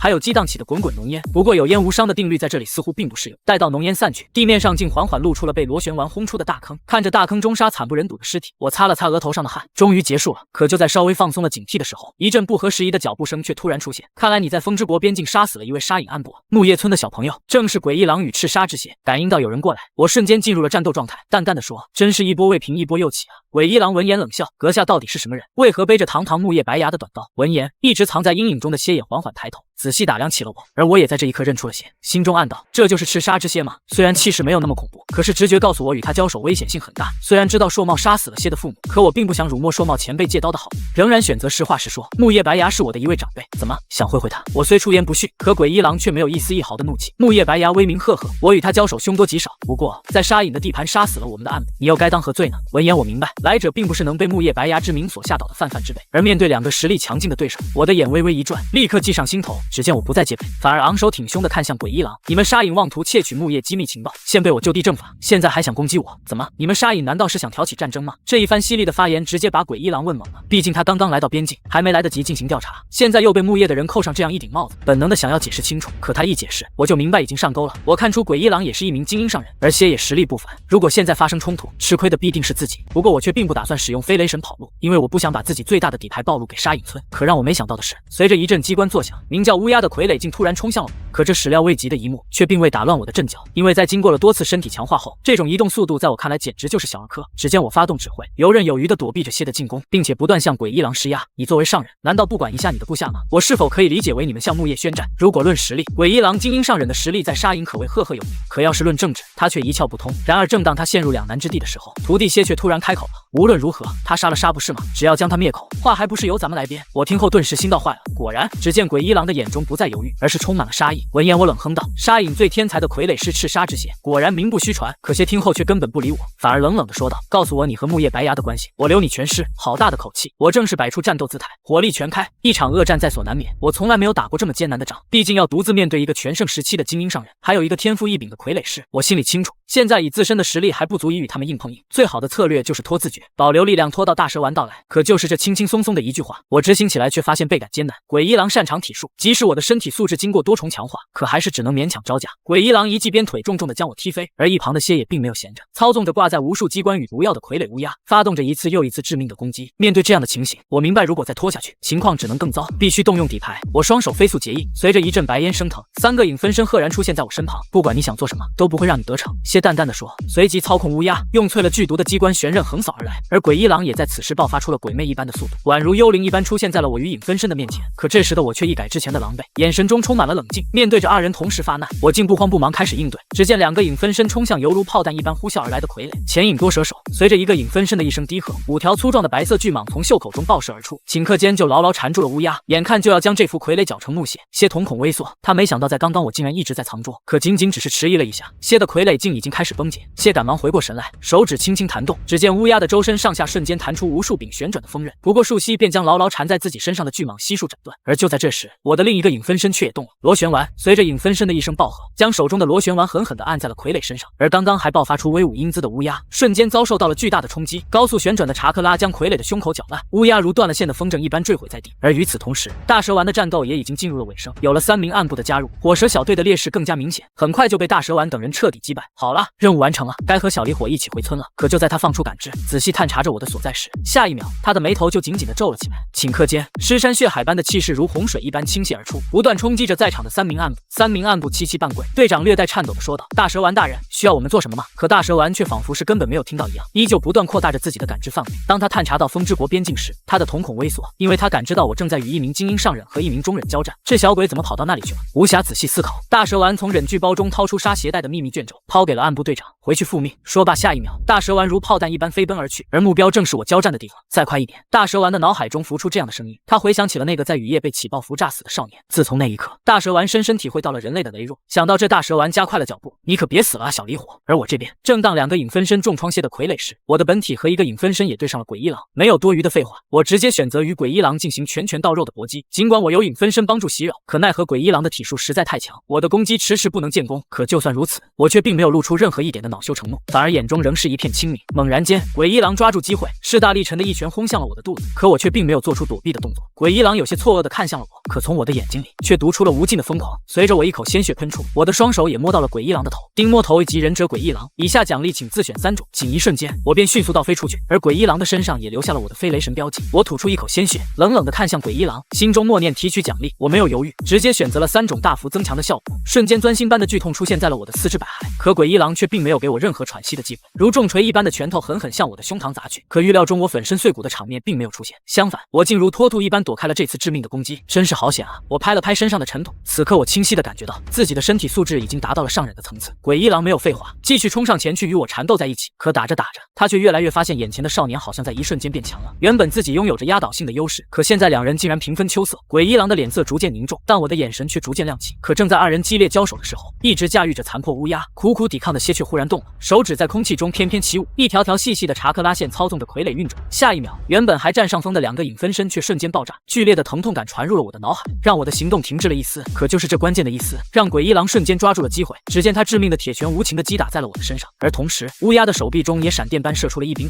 苦无的刃上反射着幽绿色的光芒，俨然是淬火剧毒。而随着我的身体如破沙包一般倒飞出去，蝎的苦无也不偏不倚地射中了我的肩膀。情况急转直下，我感觉自己的情况非常之差，身体逐渐产生了麻木无力的中毒反应。可让他们没想到的是，下一秒我却用尽全身力气站了起来，先暂时用生命归还强行压制住了体内的毒素，随后爆发出全身的力气，以鬼一郎都没有反应过来的速度冲向了蝎。而蝎虽然是傀儡师，身体素质也达到了中忍的层次，但却仍难逃我的手掌，甚至都来不及收回乌鸦防御。随着我的手掌触摸到蝎的头，我身上的剧毒也彻底爆发，最终倒在了蝎的面前。不过随着轻轻的落地声，大蛇丸却已经来到了3人眼前，而他的身后是因急速奔跑所毁坏的整片森林。鬼一郎在看清来人后，用尽最大的力气迅速转头对蝎大喊道：“还愣着干什么？快跑！”可他话还没说完，大蛇丸的舌头就刺穿了鬼一郎的右手掌。如果不是有鬼一郎的右手防护，恐怕刺穿的就是他的心脏。而眼看自己的老师被这么轻而易举的废掉一只手，蝎终于明白了来者的强大，于是他没有丝毫犹豫，直接转身迅速逃遁而去。而看着蝎丝毫不拖泥带水的背影，鬼一郎没有感到丝毫意外，因为他知道蝎是一个理性的人，会根据不同的情况做出最适合的决策。但他也很清楚，蝎绝不是一个冷血无情的人，他此时的逃跑并不是临阵脱逃，而是去请能救援自己的援兵。想到这，鬼一郎丝毫不顾受伤的右手，从忍具包中掏出一枚紫色药丸，二话不说就吞了下去。大蛇丸看着鬼一郎的动作，眼神微眯，他之前在第2次忍界大战中见过这种药丸，由沙隐的千代所制，其功效是最大限度的激发一个忍者的潜力，但其毒性也非常之大，如果一个上忍在服药后10分钟之内得不到治疗，就会直接暴毙而亡。而大蛇丸转头看了一眼躺在地上的我，明白自己已经没有那么多时间去与鬼一郎缠斗，必须要速战速决。潜影多蛇手虽然同样的招式，但大蛇丸使用的明显比我更加强大。只见7条深棕色的巨蟒从袖口中爆射而出，直冲鬼一郎而去。不仅如此，这些蛇统统凶悍无比，其释放的气势甚至会使看到它们的人都短暂失神，堪比小型幻术。而鬼一郎显然中招，一瞬间7条大蛇牢牢地缠住了鬼一郎，并且不断地挤压着他的身体。巨蟒的绞杀绝非一个精英上忍可以挣脱，但怎奈他早就服用了毒丹，通过这枚丹药的激发，他的实力已经隐隐接近巅峰上忍。而随着鬼一郎将身一挺，一股无形的气浪瞬间释放，甚至产生了小小的音爆，大蛇的尸体纷纷落地，而鬼一郎的气势却仍在节节攀升。大蛇丸再次看了一眼倒在地上的我，他明白真的不能再拖了，于是下一秒，只见他飞速结印，身体中的查克拉以前所未有的速度倾泻一空，土龙炎流。没错，作为忍术天才的大蛇丸，竟将3代火影的成名复合忍术也完美掌握。只见大蛇丸的身前迅速凝聚出一条巨大的土龙，他张开深渊巨口，滚滚泥流从中喷射而出。不仅如此，土龙竟在下一刻吐出了灼人的火焰，2种恐怖的自然元素夹杂着毁灭的气息狂冲向鬼一郎。鬼一郎有心躲避，可奈何已经被大蛇丸的气机锁定，且刚刚被潜影多蛇手打出的伤痕也极大的限制了他的实力。看来这一招只能硬扛了。巨大的能量产生了无比强烈的冲击波，而所传出的巨大声音也让远处的些心中顿时凉了半截，但还是逼着自己加快了脚步。而这声响也惊醒了已经陷入昏迷的我。我用仅有的力气使用生命归还检查了自己的身体，毒素入体，若再不及时医治，恐怕性命难保。我在心中默念提取奖励。原来在被蝎击中的一刹那，我便已经想好了对策，那就是利用摸头蝎所获得的奖励来破局。丁摸头 B 级忍者蝎，以下奖励请自选2种。当看到最后一个奖励时，我如释重负，毕竟如果摸头蝎开不出解毒之法，那就只能听天由命了。我在心中默念，选择顶级药理知识，高级机关术。很快随着奖励发放，不过接下来意料之内的疼痛却并没有到来。我细细感知，才发现毒素已经逐渐开始破坏自身的感知系统。可奖励已经发放，意味着我此刻已经成为了不输于蝎的顶尖药理大师。感知着体内的毒素，我迅速反推出了毒液的构成，也知道了解药应该如何调配。不过我却怎么也提不起力气了，只感觉浑身冰凉。而精通药理的我明白，此刻的自己恐怕已病入膏肓。突然一个人出现在了我的视线中，是大蛇丸。而随着扑通一声，鬼一郎的脑袋就被大蛇丸扔在了地上。大蛇丸见状连忙查看我的状况，可当发现我仍依稀尚存时，竟罕见的松了一口气。而我见到大蛇丸到来，心中最后一颗大石头终于落地，随后用尽全身力气，以微不可察的声音说出了如何抢救自己。而后我便又陷入了昏迷。大蛇丸丝毫不敢怠慢，他现在唯一能做的就是相信自己的弟子，相信这个只有6、7岁却能屡次创造奇迹的少年。终于在服用了解药后，我的呼吸渐渐平稳下来，身体也慢慢有了温度。小离火，你还真是个充满奇迹的少年。大蛇丸背着我踏上了返回木叶村的道路，在路上仍不忘清理干净交战的痕迹，以免节外生枝。而我虽然劫后余生，可蝎的遭遇就没有那么美好了。请风影大人派兵增援。蝎的表情虽然仍古井无波，可语气却隐隐带着着急。你说了，鬼一郎已经服用了毒丹，本就凶多吉少，更何况对手还是3忍之一的大蛇丸。3代风影顿了一顿，言下之意早已不言而喻，可蝎却仍然发出请求，请风影大人不要放弃鬼一郎。然而他话还没说完，就被3代风影一声大喝所打断。够了！随后一村之影的威势瞬间释放出来，使蝎因疲于赶路而发白的脸更加惨白。这时在一边旁听的千代说话了，好了风影，蝎还小不懂事。说罢，劲松食人味的卷轴已经悄悄滑落在手中，蝎退下吧。而蝎还想争辩，可见自己的奶奶也这么说，顿时心灰意冷，眼神中也失去了光泽。而他缓缓走出门后，回想起了自己的父母，回想起起了毅然决然挡在自己身前的鬼一郎，此时歇的眼神无比的淡漠。你给我等着吧，三代封印。而另一边，木叶近郊的某个不知名山洞，此刻已经被大蛇丸改造成了临时的休息之地。而已经沉睡了一路的我悠悠转醒，哦，这不是我们木叶的天才下人吗？怎么这么狼狈了？大蛇丸戏谑的声音悠悠传来，可我却从中听出了一丝高兴的意味。我用手撑起身子，缓缓地站了起来。大蛇丸老师，敌人都解决了吗？大蛇丸点了点头，沙哑说道。红发的小鬼逃走了，那个上忍被我解决了。我听后点了点头，虽然没能阻止自己的情报泄露，但毕竟解决了一个心腹大患，我已经很满足了。不过最令我惊讶的是，你还知道解毒之法。大蛇丸面露疑惑，调侃地说道。那个红发小鬼是个制毒高手，这毒连我都一时间束手无策，将来不可限量，所以我还以为要背着你去找纲手呢。小离火，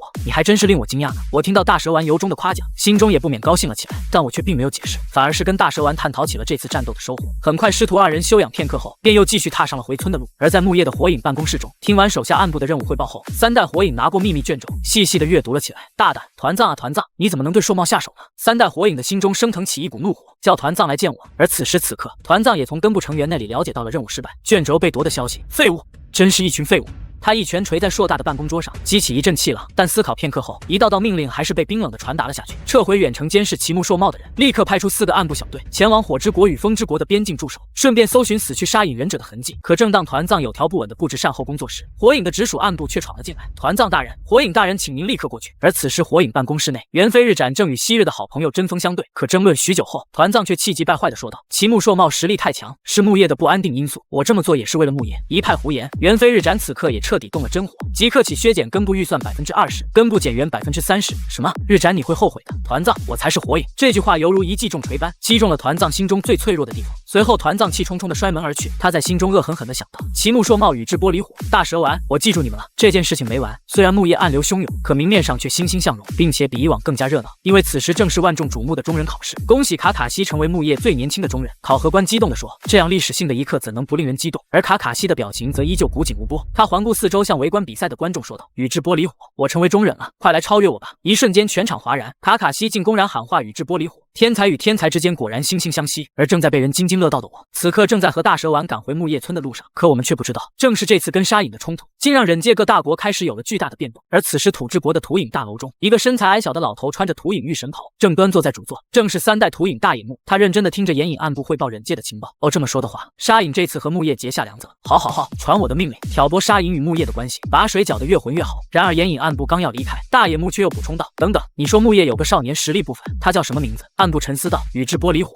听到这个宇智波的姓，大野木的眼神瞬间变得有些凶悍，似乎是想起了什么。他看向暗部继续说道：无论用什么方法探查宇智波离火的信息。而此刻正被多方关注的我，刚与大蛇丸回到村子，你们2人辛苦了。3代火影笑了笑，由于这次情况特殊，虽然并未达到任务目标，但仍算你们任务完成。小离火，你第一次就完成了一个级任务啊！3代火影笑着对我说。我摸摸头看向大蛇丸，我就是个打杂的，主力还是大蛇丸老师。3人都笑了起来。随后大蛇丸拍了拍我的肩膀，好了，小离火你就先走吧，我和老师还有点话要说。我识趣的先行告退，毕竟我知道等待大蛇丸的事情还有很多。而猿飞日展很了解自己这个徒弟，如果大蛇丸特意要和自己说些什么，那这件事情一定很重要。可没想到他刚开口就是王炸。小离火他好像有种快速移动的忍术。大蛇丸直指我的底牌，而我怎么也想不到，饶是自己无比谨慎，可还是低估了大蛇丸他们的智商。我仔细观察了沙的逃跑路线，这条路线上只有他一个人的脚印，而离火的脚印像是凭空出现一样。3代火影闻言摸了摸下巴，这倒是奇怪，离火在和你的修行中展露过这种能力吗？并没有。大蛇丸摇了摇头，那就是这个小鬼在有意的藏拙了，恐怕是这样的。虽然不知道为什么，不过小离火所显露出来的实力，大概率不是他的真正实力。猿飞日展点了点头，说道知道了。随后大蛇丸又和3代火影聊了几句，便走出了火影办公室。而另一边的我刚回来，就跟同伴们一起聚了个餐，并将这次任务中能说的部分添油加醋说给了众人，听得大家有滋有味。而很快1年的时间匆匆过去，这1年中，我跟着大蛇丸执行了1次级任务，25次 B 级任务，单人执行了10次 C 级任务，可谓是收获了丰富的实战经验。不仅如此，随着年龄的增长，我的查克拉量也在稳步提升，现在已经隐隐达到上忍的层次，而我的整体实力更是达到了精英上忍的程度。不过顺带一提，经过卡卡西在中忍考试上的隔空喊话后，我也是终于回应了卡卡西，以第1的身份成功晋升中忍，一时间轰动木叶村。毕竟接连出现2个天才忍者，很难不让木叶村的村民欢欣鼓舞，而这却让其他隐村看红了眼。沙隐村中的千代婆婆看着眼前的情报，心中充满了怒火。该死的木叶、奇木卡卡西和宇智波离火，终有有一天会让你们付出代价。而眼影的大野幕悬浮在空中，细细读着这一年来暗部搜寻的关于我的情报，关键的情报都被袁飞日斩封锁了，是吗？眼影暗部半跪着点点头，宇智玻璃火实力果然惊人，此子断不可留。而身为这件事主角的我却没有丝毫的骄傲，因为在这一年的时间内，我还趁着机会摸到了硕茂的头。硕茂平时公务繁忙，早出晚归，很少能有机会与他见面，而这一次终于被我逮住了机会。丁摸头及忍者奇木硕茂，以下奖励请自选3种。我没有犹豫，直接选择了奇木刀法，身体素质大幅强化 S 级忍刀。经过了1年实战历练，我充分意识到了实力与底牌的重要性，因此虽然不能光明正大的使用，但我还是决定学习奇木刀法。随着奖励的发放，我瞬间将奇木刀法掌握得炉火纯青，而系统空间中也多了一把血红色的明刀。我取出明刀细细打量，感受着刀身冰冷的触感，轻轻挥舞，我便知道这是一把不亚于白牙的绝世好刀。系统这把刀有名字吗？焰。冰冷的系统音在我的脑海中响起，焰吗？和这火红的刀身倒是相配。而随着最后一个奖励身体素质大幅增强的发放，我的身体素质也彻底来到了精英上忍的层次，感受着身体中汹涌澎湃的力量，我心中充满了安全感。可直到这天，我却终于迎来了自己人生中的第3个级任务。什么？去雾隐村？我吃惊地看着自己的老师，仿佛是听到了什么天方夜谭。可大蛇丸听后却漫不经心地说：“对啊，水影换届仪式马上就要开始了，雾隐村邀请其他4大忍村前去观礼。怎么了？有什么不对吗？”我这才想起来，现在雾隐村还不是水影被带土掌控后的血雾之乡，勾局史仓才刚刚准备登上水影位置。我明白，单凭自己的实力和地位，是绝对不配去雾隐村观礼的。火影真正指派的人是大蛇丸，而老师则借这个机会想带自己的弟子历练一番，增长见识。明白了大蛇丸的苦心，我赶忙答应，看出了弟子的感激之情。大蛇丸会心一笑，布置起了接下来的事情。可我们却不知，另一边的团藏正在根部正大发雷霆着。凭什么？凭什么水影换届让大蛇丸去？团藏无能狂怒，疯狂地发泄着自己的情绪。可等他彻底冷静下来后，团藏却突然想到了什么？难道袁飞日斩想让大蛇丸来当火影？想到这，团藏再也无法遏制心中的怒火。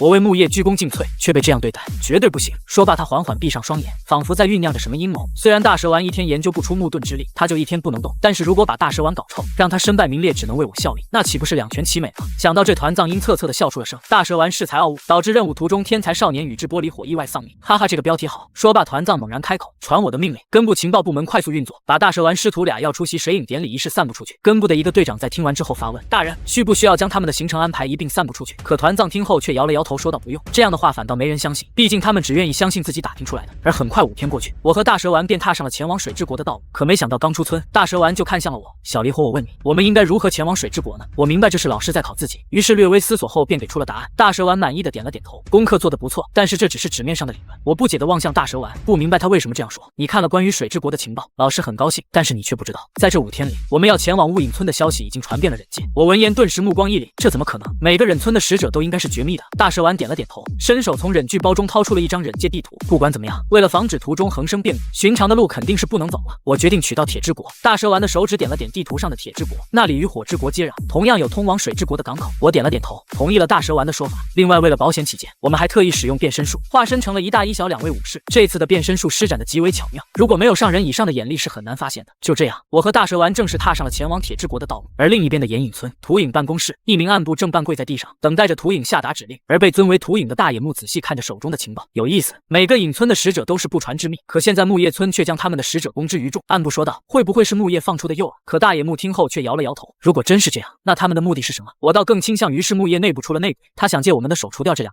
暗部惊讶地说道：是谁？毕竟要知道，大蛇丸可是被半神半藏封为3忍的男人。但大野木却不置可否，只是凝望着岩影村的奇峰怪河，他不想下水，我倒要弄得他满手泥，到时候看他下不下水。另外让黄土做好准备，这次水影换届由他代表岩影村前去观礼。暗部点头称是，随后一道道密令从土影办公室中发出，整个岩影村犹如一个精密的机器开始运转。而同样的事情也在沙影村和云影村上演，不过作为主办方的雾影村却是一个例外。此刻的雾影村一改之前闭关锁国的局面，而4代目水影勾局史仓虽然现在还没有正式走马上任，但他却已经提前在水影办公室处理公务。水影大人，这里有份情报，请您过目。雾影村最德高望重的长老袁师用苍老的双手递给史仓一份情报。史仓快速浏览后看向袁师，这么说，木叶的使者很有可能会成为众矢之的。袁师缓缓地点了点头，正是。大蛇丸和宇智玻璃火1年前与沙影结仇，因此沙影很可能趁此机会动手。以大野木那种老奸巨猾的性格，不可能不从中分一杯羹。史仓放下手中的情报，开始思考起来。他知道这次的事件是考察自己这个新任水影能力的重要事件，如果处理不好，很有可能会造成不好的影响。思考片刻后，史仓缓缓开口：大蛇丸和宇智玻璃火不能出事，至少不能在咱们水之国的地盘出事，否则会严重影响雾隐村的声誉。袁氏听后满意的点了点头，随后说道：那需要怎么做呢？史仓果断说道：以警卫为由封锁部分港口，派出忍刀7人众前往接应。闻言，袁师迟疑了一下，会不会不会太兴师动众了？不过见水影心意已决，袁氏也不再多说。可在临走时，他却补充道：需不需要在他们出了雾隐村之后除掉他们？要知道这可是削弱木叶的极佳机会。史仓闻言默默点了点头。就这样，所有隐村在同一时刻全部行动了起来。而铁之国境内，狂风呼啸，大雪纷飞，两个人正在向铁之国的都城走去。正是我与大蛇丸，因为绕路的原因，原本10天就能到达火之国渡口的二人，现在已经走了半个月。不过在继续走了半天后，我们还是冒着大雪，终于看到了铁之国的都城。只不过此时在城门口竟站着2队武士，检查着入城的人员。特殊时期，请大家亮明身份，接受检查。如果是忍者，请提前告知，否则一律按敌人处置。为首的武士高声喊道。他之所以有底气敢说出这样的话，除了铁之国特有的武士一脉的强大实力外，还是因为铁之国特殊的中立身份。而这时排在入城人群中的我低声问道：老师，我们该怎么办？大蛇丸看了看前方的少检，只见武士正使用特殊的查克拉检测仪器对一个个人进行扫描，如果监测到忍者的查克拉波动，这种仪器便会发出警报。有意思，我记得以前没有这道手续啊。大蛇丸沉思片刻，用沙哑的嗓音回应道：我也没有把握可以躲过这个仪器的探查，但现在亮明真身只会成为众矢之的，因此我们需要偷偷的进城。我闻言顿时心领神会。这时大蛇丸突然抬手一指，一道微不可察的查克拉打入了正在接受检查的一个倒霉蛋的影子里。听到检测仪发出尖锐的响声，2队武士瞬间拔刀，不许动，立刻停止抵抗。为首的武士迅速上前，将已经吓傻了的倒霉蛋制服。在经过仔细的搜身后，他发现对方竟然是个普通人。奇怪，难道是仪器出故障了？为首的武士不解地说道。迅速解决完这场闹剧，在武士们的维持下，城门入口再一次恢复了秩序。可谁也没有注意到，有2个原本还在排队的人，现在却已经大摇大摆地进了城。走在都城的街道上，大蛇丸不禁发出了轻笑。我问道：老师因何发笑啊？大蛇丸扭头看向城门的方向。我笑武士无谋，城主少智，他们太过依赖于仪器了。我有些认同的点了点头，毕竟忍者使出的一些小手段，确实可以误导一个实力强悍的武士。可没想到就在这时，突然又有一队装备精良的武士全副武装的在街上巡逻，其中为首的人我竟并不陌生。只见他身穿金铁铠甲，头上缠着绷带，正是日后无影会谈的主持人三船。看到大名鼎鼎的三船都带队出来巡逻，我心中不免充满了疑问。然而就在我愣神的片刻，大蛇丸已经走进了一家茶馆，3言2语便和一位老者攀谈了起来。一番客套之后，大蛇丸不动声色地问出了问题：老先生，你知道为什么现在这里戒备这么森严吗？哟，你是外地人吧？那你可要小心了。5天前，有一个外地来的人死在了旅馆中，而从那天起，每天都有外地人死。这件事在城里闹得沸沸扬扬，以至于三船大人现在亲自督办此事。此时我也走了上来，识趣的给2人倒了杯茶，然后问道：这案子是有什么蹊跷之处吗？为什么查了这么久还是查不出来呢？老者喝了口茶后看了一眼我：年轻人，你是不知道，这案子邪门着呢。案发的时候店主都在入口，但却都说没有看到任何人进来，死者全都是被一刀毙命，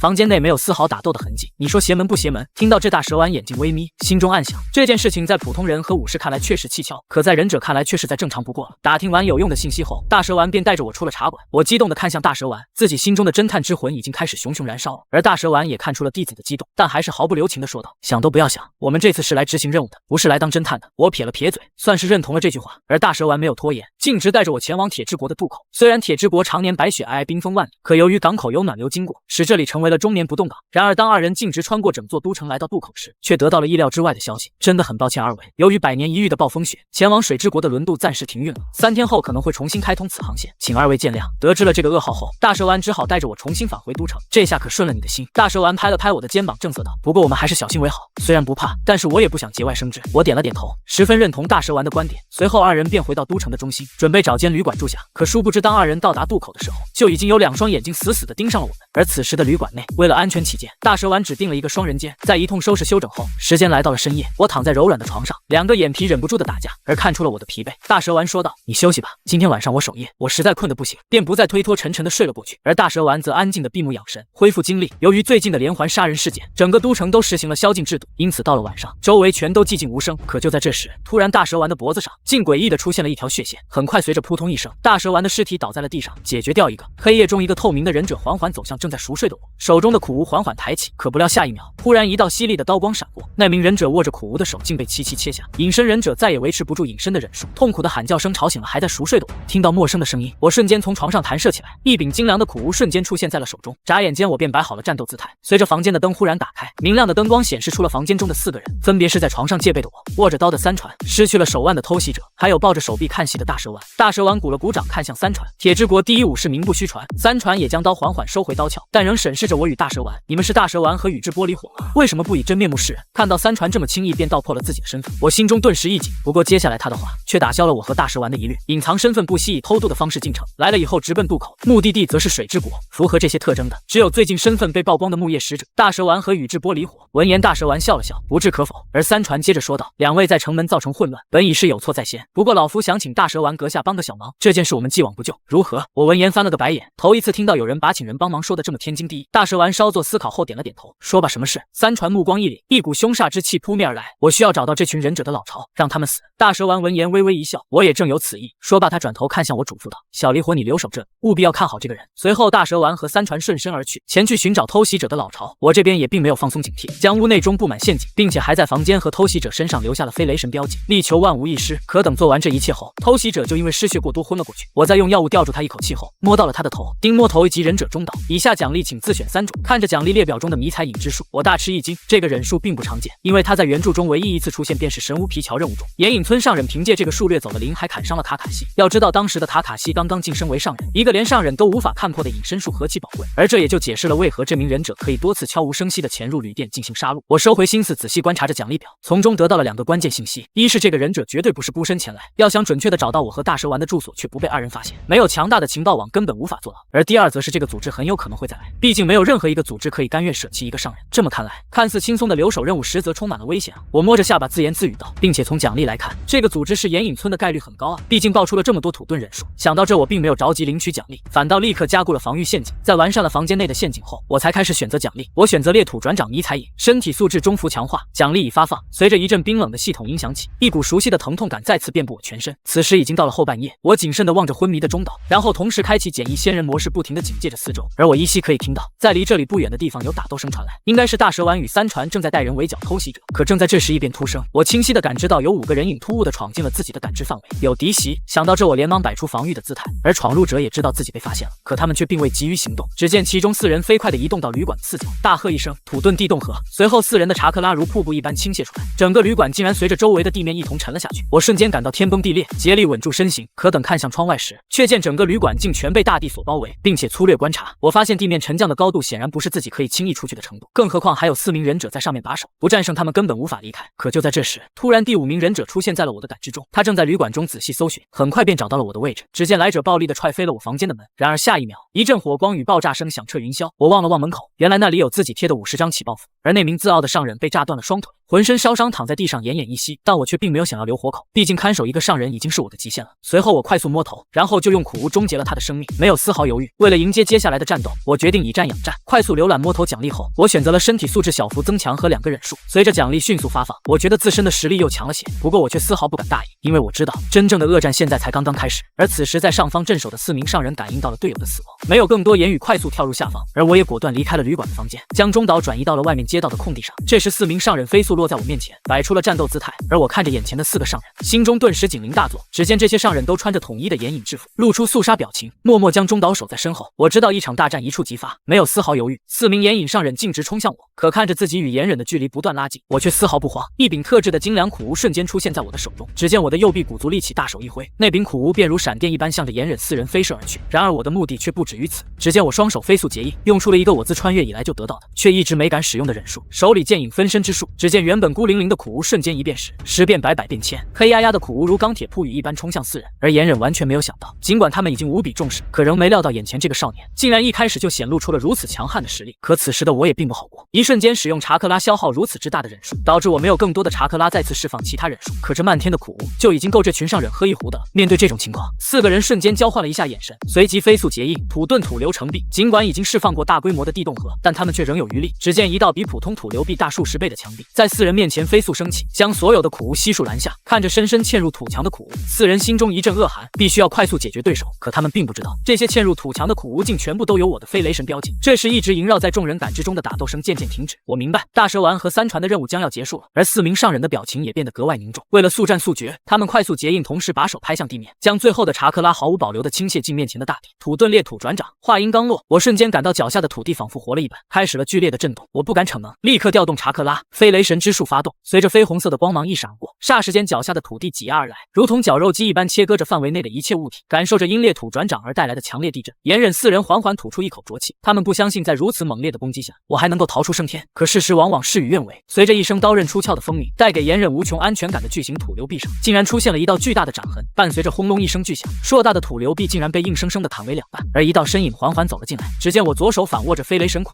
右手则是拿着反射出猩红光芒的忍刀焰，看着我脸上露出的无尽肃杀与冷酷，为首的炎忍面如死灰。他不明白，面对如此声势浩大的裂土转掌，就连上忍都一定会丧命其中，可这个小鬼怎么能毫发无伤的出现在自己的面前，并且还有余力斩裂土流壁？可常年执行任务的经验告诉他，不要想为什么，要想怎么做。于是他迅速判断出了局势，执行 C 计划。话音刚落，只见3名上忍拿出苦无，准备用体术来与我决一死战。3人快步上前，与我进行了激烈的交锋。而我心里明白，饶是自己的身体素质经过了不断的强化，可同时面对3名上忍，同样会打得很艰难。可如果有奇木刀法的加成，情况就会有所不同。我握紧了手中的焰，奇木刀法的要领出现在脑海之中，每走一步，敌人就会倒下一位。随着一阵金铁交鸣，我斩断了最后一名敌人的脖颈。可就在这时，我却突然回过神来，不对，怎么仅仅只有3个上忍？猛回头，只见炎忍的队长凭借着其他队友给他争取的宝贵时间，已经来到了中岛的面前，对着西月的队友，他用力刺出了冷冰冰的苦无，打算灭口，防止情报泄露出去。休想得逞！我疯狂地运转查克拉，而这时提前留在中岛身上的飞雷神标记又一次立了大功，炎忍队长的头颅被一刀斩下。可我却一点都开心不起来，因为此时中岛的身体也缓缓地倒下了。在最后的一刻，我虽然成功斩掉了炎忍队长的头，可他手中的苦无也成功地刺了出去。此时旅馆外的空地上只剩下了我一人。这时大蛇丸戏谑的声音突然出现在深坑的上方，哦，战况这么惨烈吗？而在他的旁边赫然站着严肃的3船，他们的状态都不算差，但身上也沾染了不少灰尘和敌人的鲜血，留下武士处理现场。在无人的角落，3船大蛇丸与我相顾无言。2位认为此次的偷袭者是何来路？3船先行开口打破了沉默的局面。我认为是炎忍，无论是着装还是使用的忍术，都与炎忍十分相似，有系统背书。我果断开口，而大蛇丸听后也点了点头。我和3船先生起初也是这么认为的，只不过当到了他们的老巢之后，他们布置的太像炎忍了。3船接过话头，可是如果炎忍要偷袭，为何不伪装一番呢？这句话把我也问懵了，因为这听起来像是你预判了我预判你的预判，这种绕口令。关键就在于这批偷袭者在第几层。大蛇丸淡淡的开口，我看了他们的情报，仅仅只停留在各大忍村已经众所周知的范围内，更像是伪装的炎忍基地。3人又想了一会，发现在没有新情报的情况下，这根本是个无解的谜题。于是3船开口道，无论如何